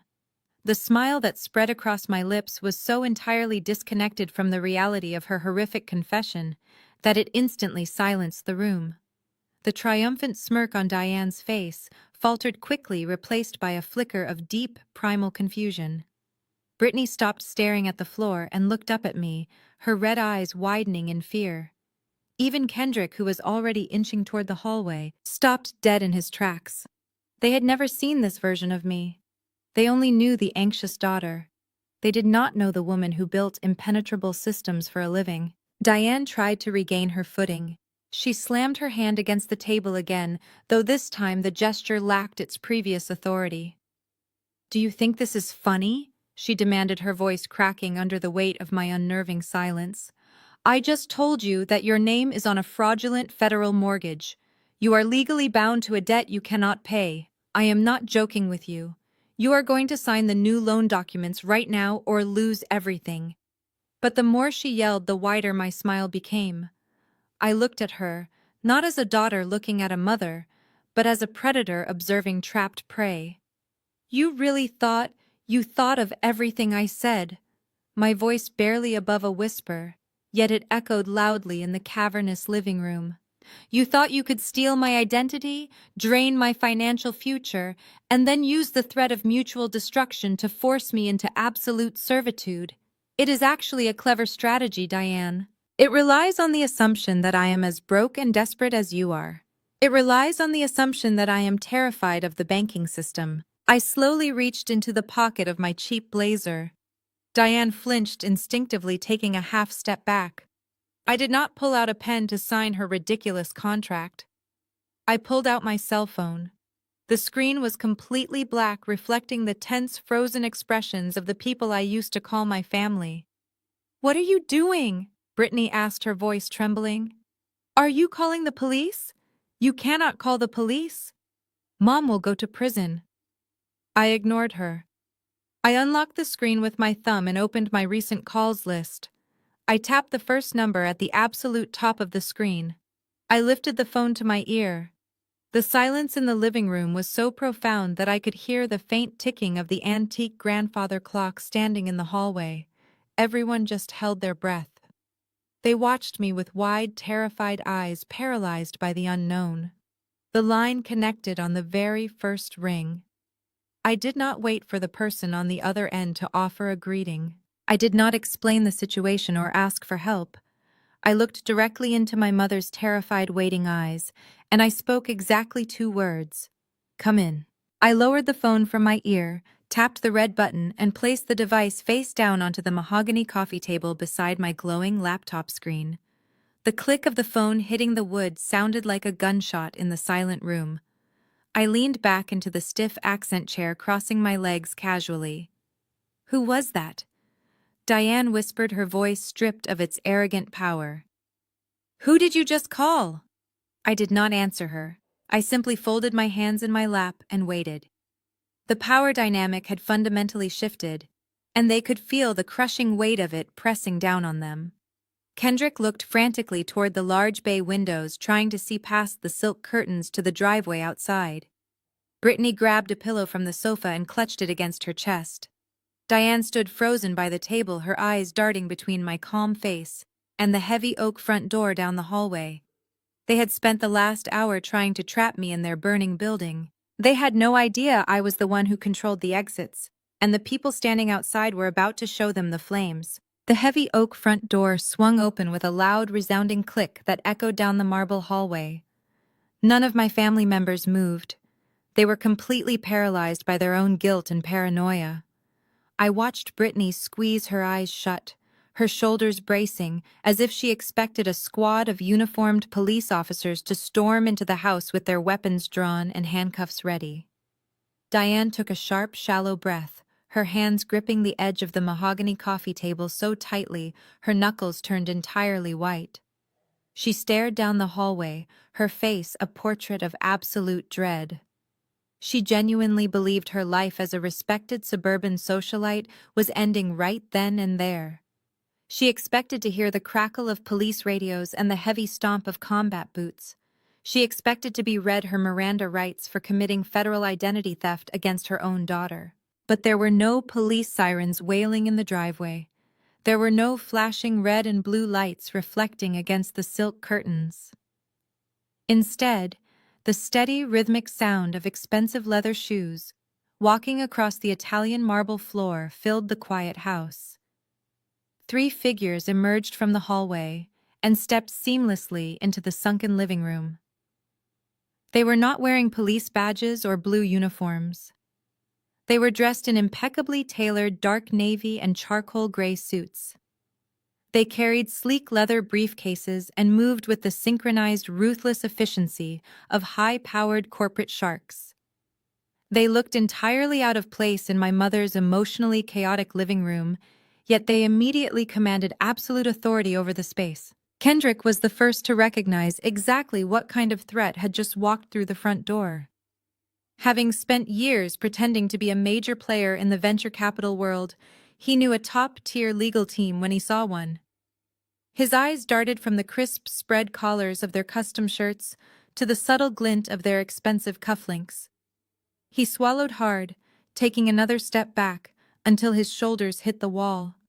You could practically see the gears grinding in his head as he desperately tried to calculate how my simple phone call had summoned a team of Wall Street lawyers to Fairfield County within seconds. He looked at me, his arrogant facade completely replaced by a deep, genuine fear. He suddenly realized he was no longer the smartest person in the room. He was not even close.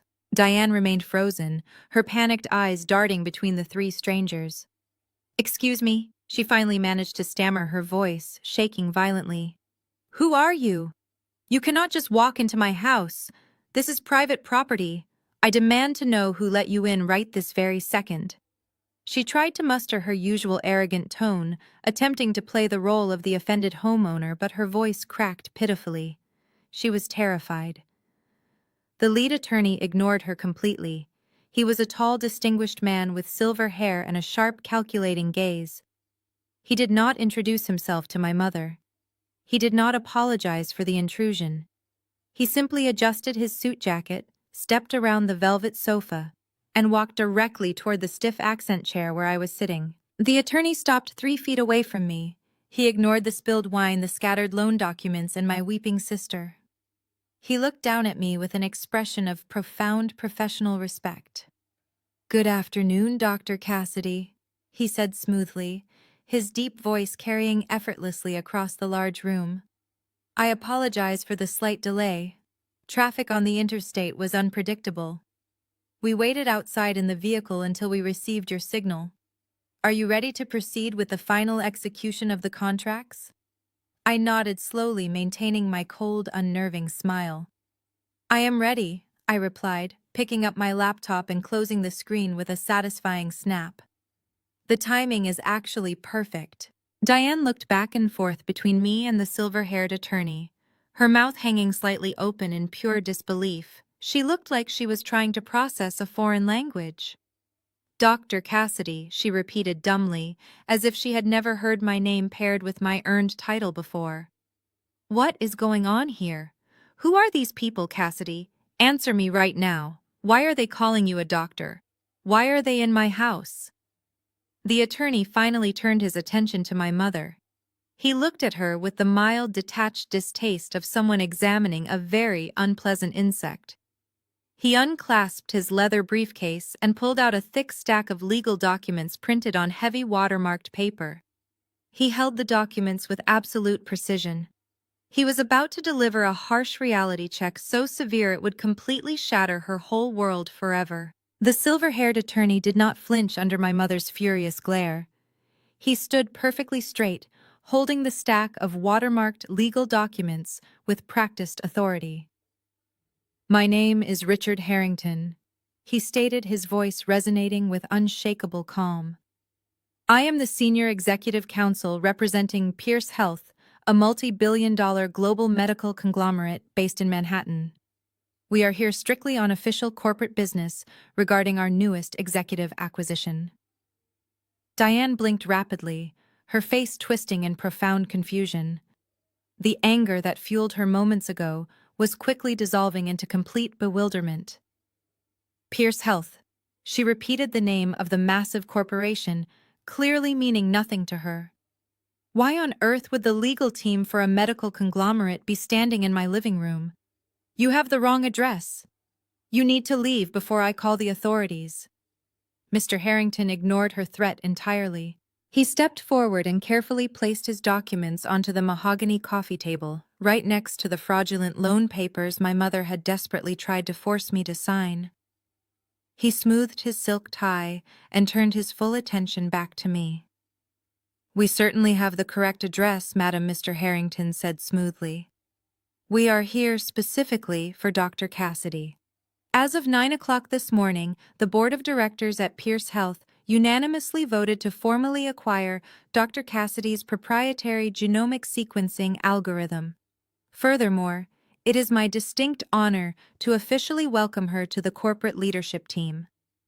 He paused, letting his words hang heavily in the tense air of the living room before delivering the final crushing blow to my family's fabricated narrative. Effective immediately, Mr. Harrington continued, his voice projecting clearly. Dr. Cassidy is the newly appointed Senior Director of Risk Analysis and Data Integration for the entire Pierce Health Global Network. She is now one of the highest-ranking executives in our organization, overseeing a financial and data portfolio worth billions of dollars. The silence that followed was absolute and suffocating. Diane's mouth opened and closed silently. She stared at me, then at the three men in expensive suits, and then back at me again. Her brain simply could not process the information. For my entire life, she had meticulously crafted a narrative where I was the pathetic daughter chasing a pointless degree, while Brittany was the brilliant visionary. Now, a team of high-powered Wall Street lawyers was standing in her house declaring that her scapegoat daughter was an elite corporate executive. "That is impossible," Brittany finally blurted out, breaking the heavy silence. Her voice was shrill and panicked. "She is just a student. She does not know anything about business. She drives a 15-year-old Honda Civic. You are making a mistake. You have the wrong person." Mr. Harrington turned his sharp gaze toward my sister. "I can assure you, young lady, a $12 billion corporation does not make mistakes regarding executive appointments," he replied coldly. "Dr. Cassidy possesses one of the most brilliant analytical minds our engineering team has ever encountered. Her algorithmic technology is going to revolutionize our industry. Her compensation package reflects that immense value." Kendrick let out a low, ragged breath.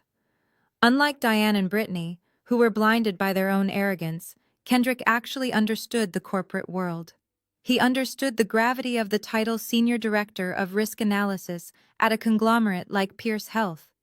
He knew exactly how much power, influence, and wealth came with that specific position. His eyes widened as he stared at me, his former smugness entirely replaced by a horrifying realization. He had spent the last hour aggressively mocking my intelligence and attempting to bully me into signing a fraudulent loan. Now he realized he had been aggressively insulting a woman who possessed more corporate power than he could ever dream of holding. "You," Kendrick whispered, his voice trembling slightly as he pointed a shaking finger at me. "You knew this. You sat there and let us talk to you like that, knowing you had this position." I kept my posture perfectly relaxed, leaning back in the stiff accent chair. "I just received the final confirmation this morning," I replied, my tone dangerously even. "But yes, Kendrick, I sat here and listened carefully while you tried to explain synthetic hedges to me. I listened while my mother called my life a waste. I listened while my sister called me an ignorant brat. I wanted to see exactly how far all of you would go to destroy my future to save yourselves." Diane took a shaky step forward, her hands trembling violently. "Cassidy," she started, her voice stripped of all its former venom. "What is happening? What does this mean?" Mr. Harrington unclipped a gold pen from his inner suit pocket and laid it precisely on top of the fresh documents. "It means, madam, that your daughter is no longer subject to your financial manipulation," he stated firmly. "She is entirely untouchable." Mr. Harrington's words hung in the air, heavy and absolute. Diane stared at him, her mind frantically trying to bridge the massive gap between the daughter she had always bullied and the corporate titan standing before her. I gestured for Mr. Harrington to proceed. He opened his thick leather folder and extracted the executive acquisition agreement. He slid the crisp document across the mahogany surface. It stopped next to Diane's trembling hand. "Take a close look, Diane," I said smoothly. Diane hesitated, then looked down. Brittany leaned over from the sofa, wiping her tear-streaked face to read over our mother's shoulder.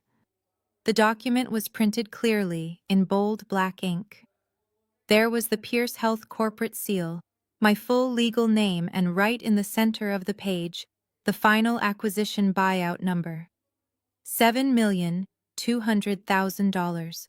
I watched their eyes scan the zeros, their pupils dilated as the sheer magnitude of the wealth registered. $7.2 million, plus a $450,000 base salary. It was more money than Brittany's fake company could ever generate. The reaction was instantaneous and deeply sickening. The terror of federal prison and the crushing weight of their bankruptcy vanished from the room in seconds. The heavy, suffocating panic was instantly replaced by a wave of greedy, unadulterated relief. Diane let out a loud, breathless gasp. She looked up from the contract, her eyes wide and shining with a completely fabricated joy. And then she actually laughed. It was a bright, delighted sound that echoed horribly through the living room. "Oh my goodness," Diane cried out, pressing both hands against her chest. "Cassidy, this is incredible. $7 million. I cannot believe it. You kept this a secret from us. You wonderful, brilliant girl." She stepped toward me, her arms outstretched, as if she were about to pull me into a loving embrace. I held up a single hand, stopping her dead in her tracks. She did not even care about the harsh rejection. She was too intoxicated by the numbers resting on the table. "This changes everything," Diane continued, her voice practically singing. "Do you see this, Brittany? We are saved. The house is completely safe. Everything is perfectly fine." Brittany jumped up from the sofa, her previous hysteria entirely forgotten. A massive, relieved smile spread across her face. "Cassidy, I am so proud of you. I always knew you were smart.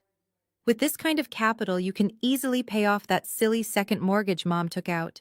You will not even notice it is gone. And you can just write a check to clear the warehouse debt for my brand. We can even rebrand the company together. It can be a family partnership." The audacity was so profound, it was almost artistic. Less than 20 minutes ago, Diane had confessed to committing federal identity theft against me. Brittany had called me an ignorant brat and demanded I take on $500,000 of toxic debt to save her fake aesthetic. Now confronted with my massive success, they experienced absolutely zero remorse. They felt no shame. They simply viewed my $7 million as a brand new bottomless resource for them to endlessly exploit. Diane clapped her hands together, already mentally spending my buyout money. "We can call the bank first thing Monday morning," she babbled excitedly. "You can wire the funds to clear Kendrick's credit cards too, just to get the slate clean. Then we need to celebrate. We should host a massive dinner at the club. I need to call the event coordinator right now. Everyone needs to know about my daughter's incredible new executive position." "Wait a minute," Kendrick said softly from the dark shadows in the corner of the room. Diane aggressively waved him off, completely lost in her delusion. "Do not worry, Kendrick. Cassidy has plenty of money now. We can afford to fix your little mistakes. This is what family does. We share our blessings." "Diane, shut up and look at the lawyers," Kendrick hissed, his voice tight with an impending sense of absolute doom. Unlike my mother and sister, who were completely blinded by the dollar signs, Kendrick had not moved an inch.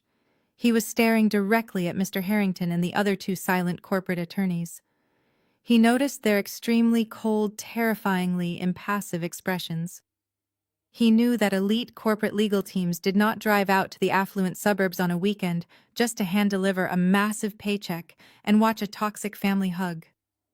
He truly understood the brutal reality of the corporate world. They were here to perform an execution. And he knew my mother was blindly walking right into the absolute center of the deadly trap we had set for her. Mr. Harrington did not raise his voice to cut through Diane's euphoric babbling. He simply cleared his throat, a sharp, authoritative sound that immediately commanded the room's attention. Diane stopped talking mid-sentence, her hands still clasped together in fake joy. She looked at the senior attorney, expecting him to offer his congratulations or perhaps detail the specifics of my stock options. Instead, Mr. Harrington looked at her with an expression of pure, unadulterated ice.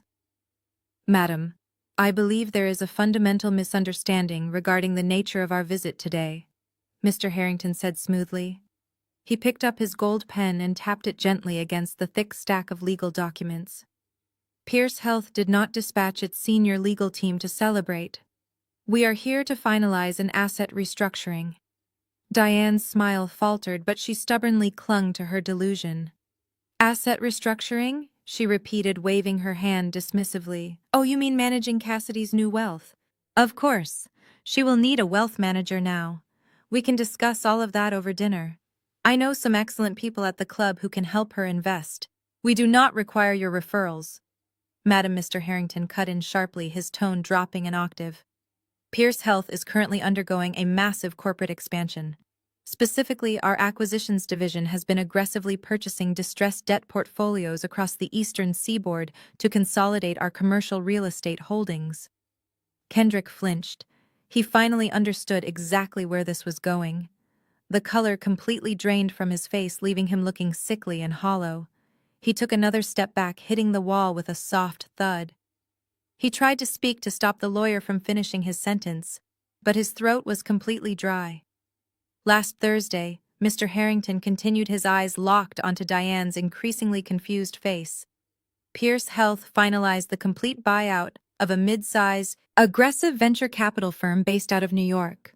The firm was severely overleveraged and facing immediate insolvency due to a series of highly toxic, unrecoverable commercial loans they had foolishly underwritten." Brittany frowned, clutching the sofa pillow tighter. "What does a venture capital firm have to do with my sister's algorithm?" she asked, her voice tight with anxiety. Mr. Harrington turned his sharp gaze toward Brittany.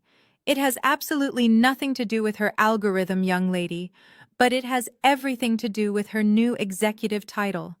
The venture capital firm we acquired was called V Capital." The name hit the room like a physical shockwave. V Capital. It was the exact predatory lending firm that held the massive second mortgage on my mother's house. It was the exact same firm that had extended the 45% interest merchant cash advance to Brittany's failing cosmetic company. And it was the exact same firm that Kendrick owed over $80,000 to in unsecured credit card debt. Diane stumbled backward, the back of her knees hitting the velvet sofa. She practically collapsed onto the cushions next to Brittany. Her hands flew to her mouth. "V Capital," she whispered, her voice barely audible over the hum of the air conditioning. "No, that cannot be right. You are a medical company. Why would you buy a predatory lender?" "It is a strategic portfolio acquisition," Mr. Harrington replied coldly. "We acquire their distressed commercial real estate assets, liquidate their bad debts, and repurpose the capital. It is standard corporate procedure. However, the unique aspect of this specific acquisition is the executive we assign to oversee the liquidation process." Mr. Harrington slowly turned his body and gestured toward me with an open palm.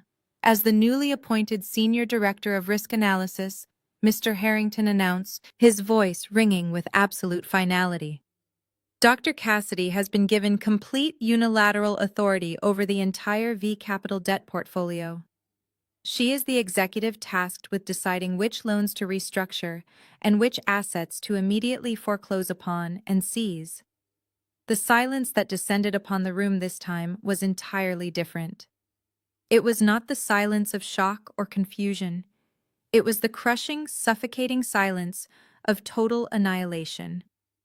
The intricate, toxic trap Diane had spent 3 years building had not just failed, it had completely reversed itself. She thought she was tying me to a sinking ship. She did not realize I had just been handed the controls to the nuclear submarine that was about to blow her ship completely out of the water. Diane stared at me, her eyes wide with a terror so profound it was almost difficult to look at. The realization washed over her in a sickening wave. I was not just rich. I was not just successful. I was literally her creditor. Her. I owned the debt that she had fraudulently secured using my name. I owned the warehouse where Brittany's expired makeup sat rotting. I owned Kendrick's ruined credit score. I looked back at my mother, maintaining the same cold, unnerving smile. I leaned forward in the stiff accent chair, resting my elbows on my knees. I did not yell. I did not need to. "You wanted me to act like a real member of this family, Diane," I said softly. "You wanted me to be involved in the finances. Well, I am involved now. And as your newly appointed portfolio manager, I have some very bad news regarding your liquidity." I opened my laptop once again. The screen above the fireplace flickered back to life, but this time the interface was entirely different. It was the secure internal asset management portal for Pierce Health. The logo in the top corner was a stark reminder of the corporate behemoth now looming over their lives. I typed in my new executive credentials, the keystrokes echoing in the terrifyingly quiet room. "Let us start with the primary asset," I said, my voice completely devoid of any familial warmth. I clicked on a file labeled Residential Holdings Fairfield County. An image of my mother's sprawling brick colonial house appeared on the screen, accompanied by a mountain of red financial data. "Diane, the second mortgage you fraudulently took out using my social security number was immediately flagged during our acquisition audit. V Capital categorized it as a highly toxic asset because it is currently 90 days past due. The grace period has completely evaporated. As portfolio director, I hold unilateral authority to initiate foreclosure proceedings on this property today. I do not need a committee. I do not need a judge's preliminary approval.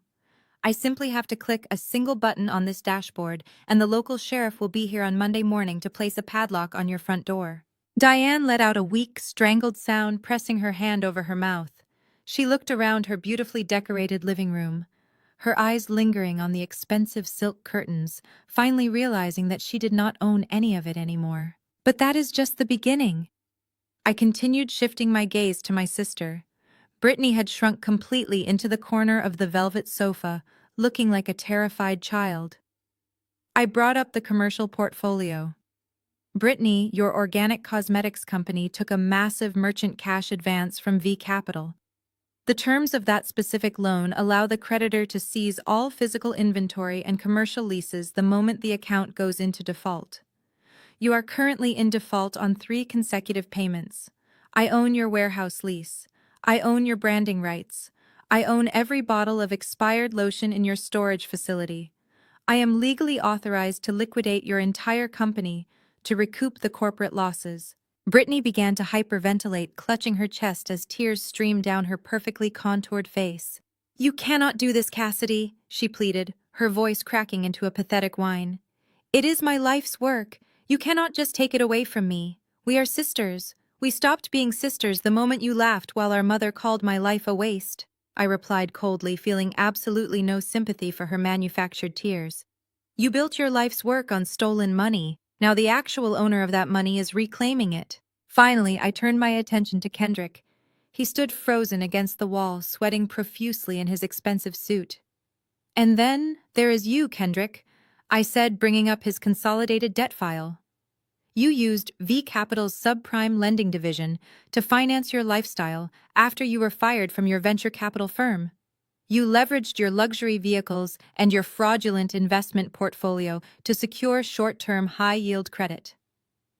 Since those accounts are cross-collateralized with Brittany's failing business, your debts are now completely under my direct jurisdiction.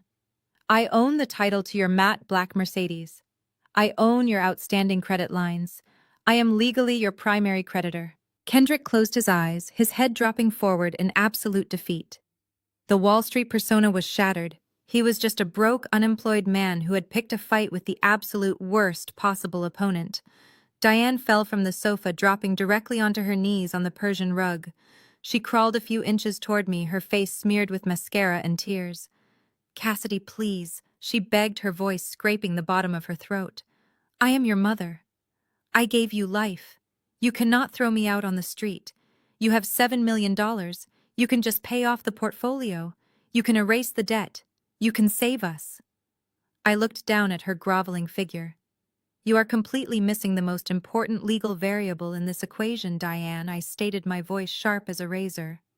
You committed federal identity theft. You forged my signature to secure that mortgage. Mr. Harrington, I said, looking up at the senior attorney standing stoically beside me. What happens when an executive reports a fraudulent mortgage application within our portfolio? Mr. Harrington adjusted his suit jacket, looking down at my mother with absolute disdain. The corporation is legally obligated to report the fraud, he explained smoothly. We invalidate the fraudulent debt immediately, and we press federal wire fraud charges against you. I smiled back down. The absolute finality of Mr. Harrington's words completely shattered whatever fragile remnants of my mother's ego still existed. The proud, arrogant suburban matriarch who had spent my entire life dictating my worth was completely gone. In her place was a desperate, terrified woman who suddenly realized she was entirely out of moves. Diane dragged herself closer, her hands grasping desperately at the hem of my cheap blazer. Cassidy, please, she sobbed, forcing large theatrical tears to spill down her cheeks. You cannot let them send me to prison. I am your mother. I did all of this for you. I always knew you were the special one. I always knew you were the smartest person in this family. I looked at her, my expression completely unchanged. You always knew I was the smartest, I repeated flatly. Diane nodded frantically, her perfect hair now a disheveled mess. Yes, of course I did. I pushed you so hard because I knew you had limitless potential. I only focused on Brittany because she is so weak. She needed my help just to survive. She is practically helpless compared to you. You were my strong, brilliant girl. I always loved you best. Brittany gasped loudly from the sofa. The golden child who had spent her entire life basking in the warmth of our mother's unconditional favoritism looked absolutely devastated. Mom, she whimpered, her voice cracking with profound betrayal. How can you say that? I am sitting right here. Diane did not even glance over her shoulder at her precious youngest daughter. She kept her tear-streaked face turned up toward me, completely willing to throw Brittany under a moving bus, if it meant saving herself from a federal indictment. You are an incredible actress, Diane, I said carefully, prying her trembling fingers off my jacket. But your tears are completely useless here. You did not push me to succeed. You starved me of affection and resources, and you actively mocked my education less than 24 hours ago. You do not love me best. You just love my money. As Diane collapsed fully onto the floor in a fit of hysterical, entirely fabricated sobbing, a new voice cut through the noise. It was Kendrick. He stepped away from the wall, smoothing the lapels of his navy suit. He cleared his throat, adopting a completely different posture. The aggressive, patronizing finance guru had vanished. Now he was putting on the polished charm of a corporate sycophant. Cassidy, listen. Kendrick began, offering me a smooth, deeply insincere smile. Let us look at this logically. You just stepped into a massive executive role. Senior Director of Risk Analysis at a $12 billion conglomerate is a huge undertaking. You are going to need people you can actually trust in your corner. People who understand the complex mechanics of high-level finance and corporate mergers. I know the corporate landscape inside and out. I stared at him, genuinely stunned by his sheer audacity. Are you actually trying to network with me right now? I asked. I am offering my strategic services, Kendrick replied smoothly, taking a confident step forward, as if he were in a boardroom pitching a startup. I know I had a minor setback in Atlanta, but my fundamental knowledge of venture capital is incredibly sharp. I can help you navigate the internal politics at Pierce Health. I could be your vice president of operations. We could build an absolute empire together. Just clear my debt portfolio with V Capital as a sign-on bonus, and I am entirely yours. I promise I will be your most loyal asset. The absolute, unadulterated hypocrisy of the moment was almost blinding. My mother was sobbing on the floor, pretending she had always cherished me. My brother-in-law, who had just mocked my future barista salary, was now shamelessly begging me for a corporate executive job.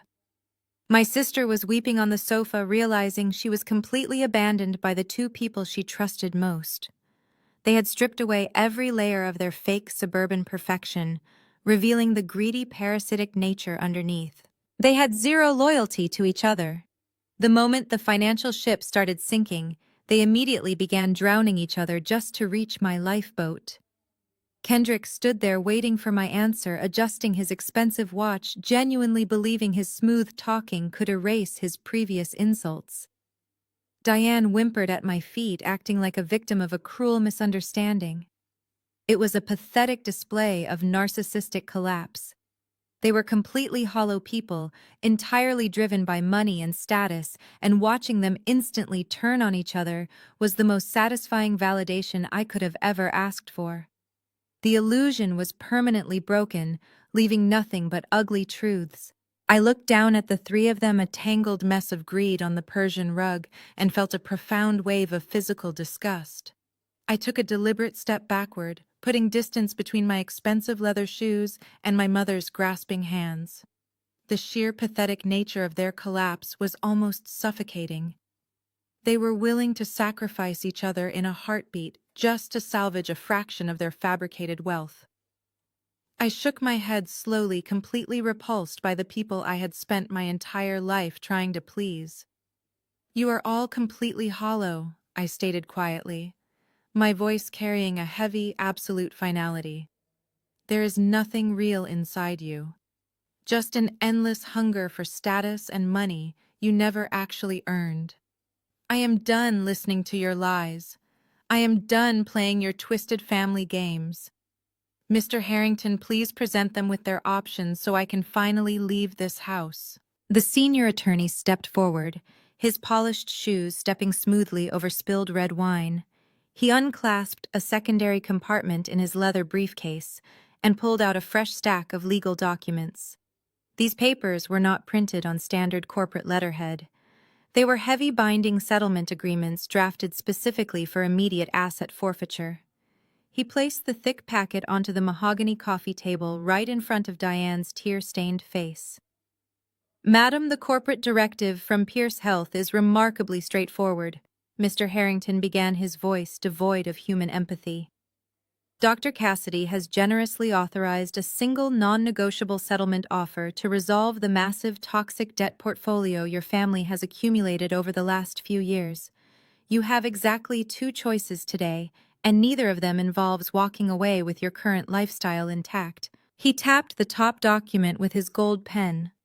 "Option 1 is a complete and total surrender of all physical and liquid assets tied to the V Capital loans. If you choose this path, you will sign over the deed to this Fairfield County property directly to the Pierce Health Holding Company today. You will vacate the premises within exactly 14 days. Furthermore, Brittany will sign over 100% ownership, including all intellectual property trademarks and physical inventory of her cosmetics brand. Kendrick will voluntarily surrender the keys and titles to his leased vehicles and forfeit any remaining balances in his frozen investment accounts." Diane gasped loudly, staring at the settlement papers as if they were covered in venom. "You are asking us to give you absolutely everything," she whispered, her voice trembling with sheer horror. "You want to leave us homeless and bankrupt on the street? We are asking you to pay your legally binding debts using the only assets you currently possess." Mr. Harrington corrected her sharply. "If you sign these documents today, Pierce Health will write off the negative balances. You will be left with nothing, but you will walk away completely free of debt. More importantly, Dr. Cassidy will formally decline to press criminal charges regarding the fraudulent second mortgage you took out in her name." Mr. Harrington paused, letting the heavy weight of the settlement sink into their minds before delivering the terrifying alternative. He leaned forward slightly, his silver hair catching the bright light from the crystal chandelier above. "Option 2 is remarkably simple. If you refuse to sign the asset forfeiture agreement right now, I will immediately contact the federal authorities. We will hand over the undeniable proof that you, Diane, committed aggravated identity theft and wire fraud across state lines. Because the fraudulent loan amount exceeds $500,000, you will be facing a mandatory minimum sentence in a federal penitentiary. The word penitentiary hung in the air like a falling guillotine blade. Diane stopped breathing entirely. Her eyes widened in absolute, unadulterated terror. The wealthy country club socialite suddenly pictured herself in a sterile prison cell stripped of her designer clothes and precious suburban status. And because the accounts are cross-collateralized, Mr. Harrington added, turning his sharp gaze toward Kendrick and Brittany, Pierce Health will aggressively pursue both of you for criminal conspiracy and financial fraud. We will ensure the federal prosecutors thoroughly investigate every single illegal transfer you made to fund that fraudulent cosmetics company. You will all face significant prison time alongside your mother. The ultimatum was officially set. The trap was permanently locked from the outside.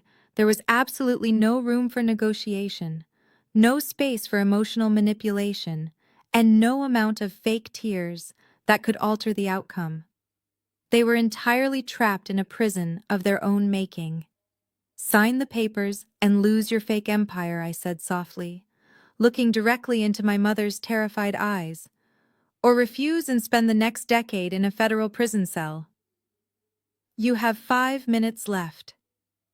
The ticking of the antique grandfather clock in the hallway filled the agonizing, suffocating silence of the living room. 5 minutes. It was the shortest deadline they had ever faced in their entire lives, and it carried the crushing weight of their entire existence. I stood perfectly still, watching the reality of their complete destruction wash over them. Kendrick did not even wait for a full minute to pass. His instinct for pure, selfish survival completely overrode his marital loyalty and his fake bravado. He lunged forward, grabbed the gold pen from the mahogany table, and aggressively flipped to the signature pages of his specific forfeiture agreements. He signed his name with frantic, jerky movements, legally surrendering his leased luxury cars, his frozen investment accounts, and whatever remaining dignity he still possessed. He tossed the pen violently back onto the table and stepped away, retreating to the far wall. He refused to make eye contact with his wife, completely abandoning her to save his own skin. Brittany let out a pathetic, high-pitched wail as she realized she was entirely on her own. Her husband had folded instantly. Her mother was paralyzed by shock. Trembling violently, Brittany slid off the edge of the velvet sofa and practically crawled toward the coffee table. She picked up the heavy gold pen, her tears splashing directly onto the crisp, watermarked paper. With a shaking hand, she signed away the cosmetics company she had built out of pure vanity and stolen funds. She signed away her warehouse lease, her remaining inventory, and the fake chief executive title she had so proudly paraded across the internet. Only Diane remained. She stared at the final set of documents, the papers that would officially transfer the deed of her massive Connecticut mansion to a faceless corporate holding company. The physical manifestation of her lifelong obsession with status was sitting right in front of her, demanding to be completely surrendered. She looked up at me one last time. She was not looking for mercy anymore. She was desperately searching for a crack in my armor, a tiny hint of the anxious, obedient daughter she used to manipulate with ease. I gave her absolutely nothing. My face remained an impenetrable fortress of cold detachment. I checked my plain wristwatch, the gesture sharp and deliberate. 3 minutes left, Diane, I stated flatly. The federal prosecutor's office closes in exactly 1 hour. A visceral shudder racked Diane's body. The terrifying threat of a federal prison sentence finally eclipsed her desperate vanity. She let out a hollow, agonizing moan, a sound completely stripped of all her previous theatricality. It was the genuine, ugly sound of a narcissist watching their entire world burn to the ground. She reached out with a trembling hand, picked up the pen, and slowly dragged it across the signature line. The dark ink stained the page permanently and legally binding her to absolute financial ruin. She dropped the pen as if the gold metal had physically burned her skin and collapsed into a sobbing heap on the expensive Persian rug. Mr. Harrington stepped forward immediately. He did not offer them a single word of comfort. He efficiently gathered the signed contracts, tapped the edges against the table to align them perfectly, and slid them safely back into his secure leather briefcase. The corporate execution was complete. The multi-million-dollar estate, the luxury vehicles, and the fraudulent businesses now officially belonged to Pierce Health. I reached down and picked up my heavy canvas tote bag. I slid my sleek silver laptop inside and zipped it shut with a loud, final sound. I did not say goodbye. I did not offer a final, gloating monologue about karma or justice. They were already drowning in their own self-made misery, and they were no longer worth another second of my time. I turned my back on the pathetic wreckage of my family and walked toward the hallway. My cheap boots clicked against the Italian marble floor, echoing the steady rhythm of a woman who had finally broken her chains. Behind me, the sound of their collective sobbing blended into a pathetic, miserable chorus of defeat. I did not pause. I did not hesitate. I reached out, grabbed the heavy brass handle of the front door, and pulled it open. The warm afternoon air hit my face, carrying the sweet scent of blooming hydrangeas. I walked down the sweeping brick steps, bypassing my faded silver Honda Civic entirely. Waiting perfectly idling at the end of the circular driveway was a sleek black corporate town car with tinted windows. The uniformed driver saw me approaching and immediately stepped out, opening the rear passenger door with a highly respectful nod. I slid into the luxurious leather interior, surrounded by the quiet hum of the powerful engine. The driver closed the door, sealing me safely inside a world of absolute security. Through the tinted glass, I looked back at the sprawling mansion one last time. The house that had always felt like a suffocating prison now simply looked like an empty shell.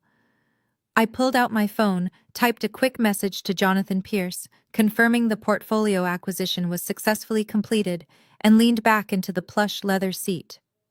The town car pulled smoothly out of the driveway, carrying me far away from the ghosts of my past and driving me straight toward my empire. As the town car pulled smoothly out of the driveway, carrying me far away from the ghosts of my past and driving me straight toward my empire, a profound, overwhelming silence washed over me.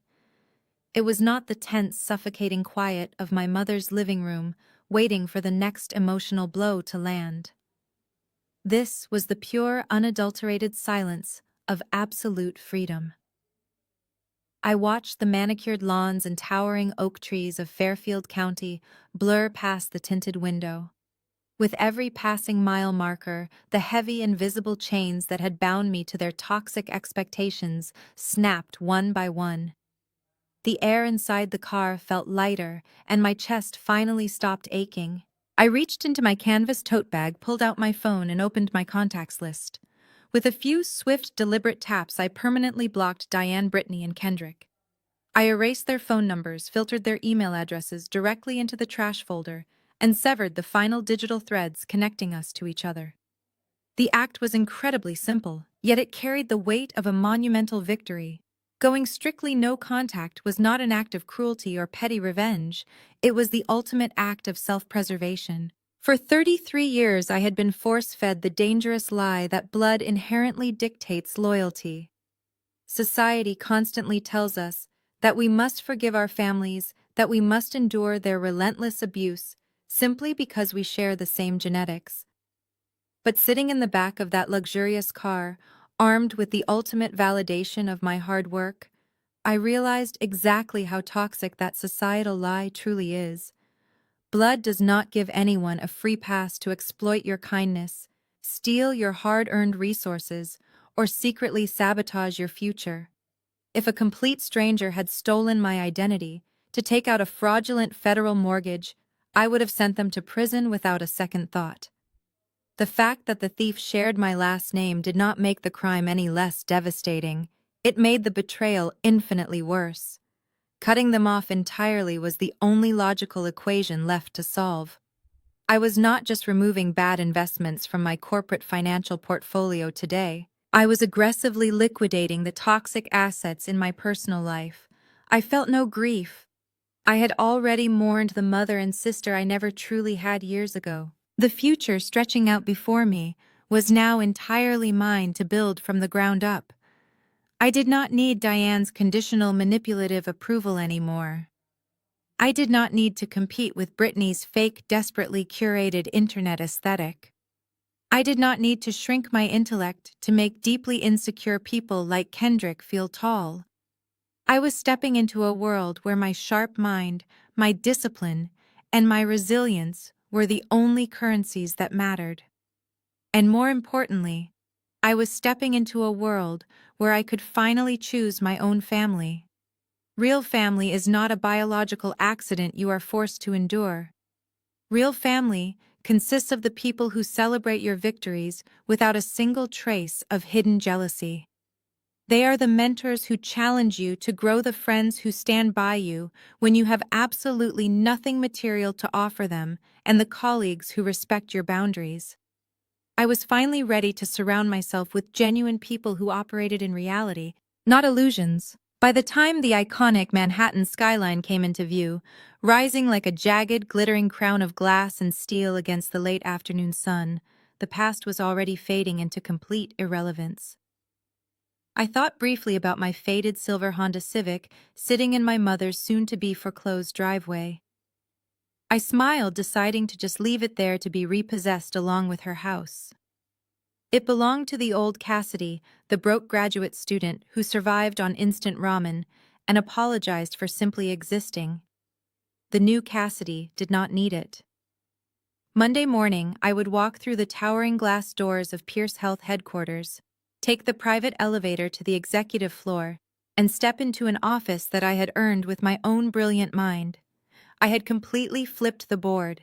The game was over and I had won everything. My story is a brutal reminder that sometimes the most dangerous predators are the ones sitting across from you at your own dinner table.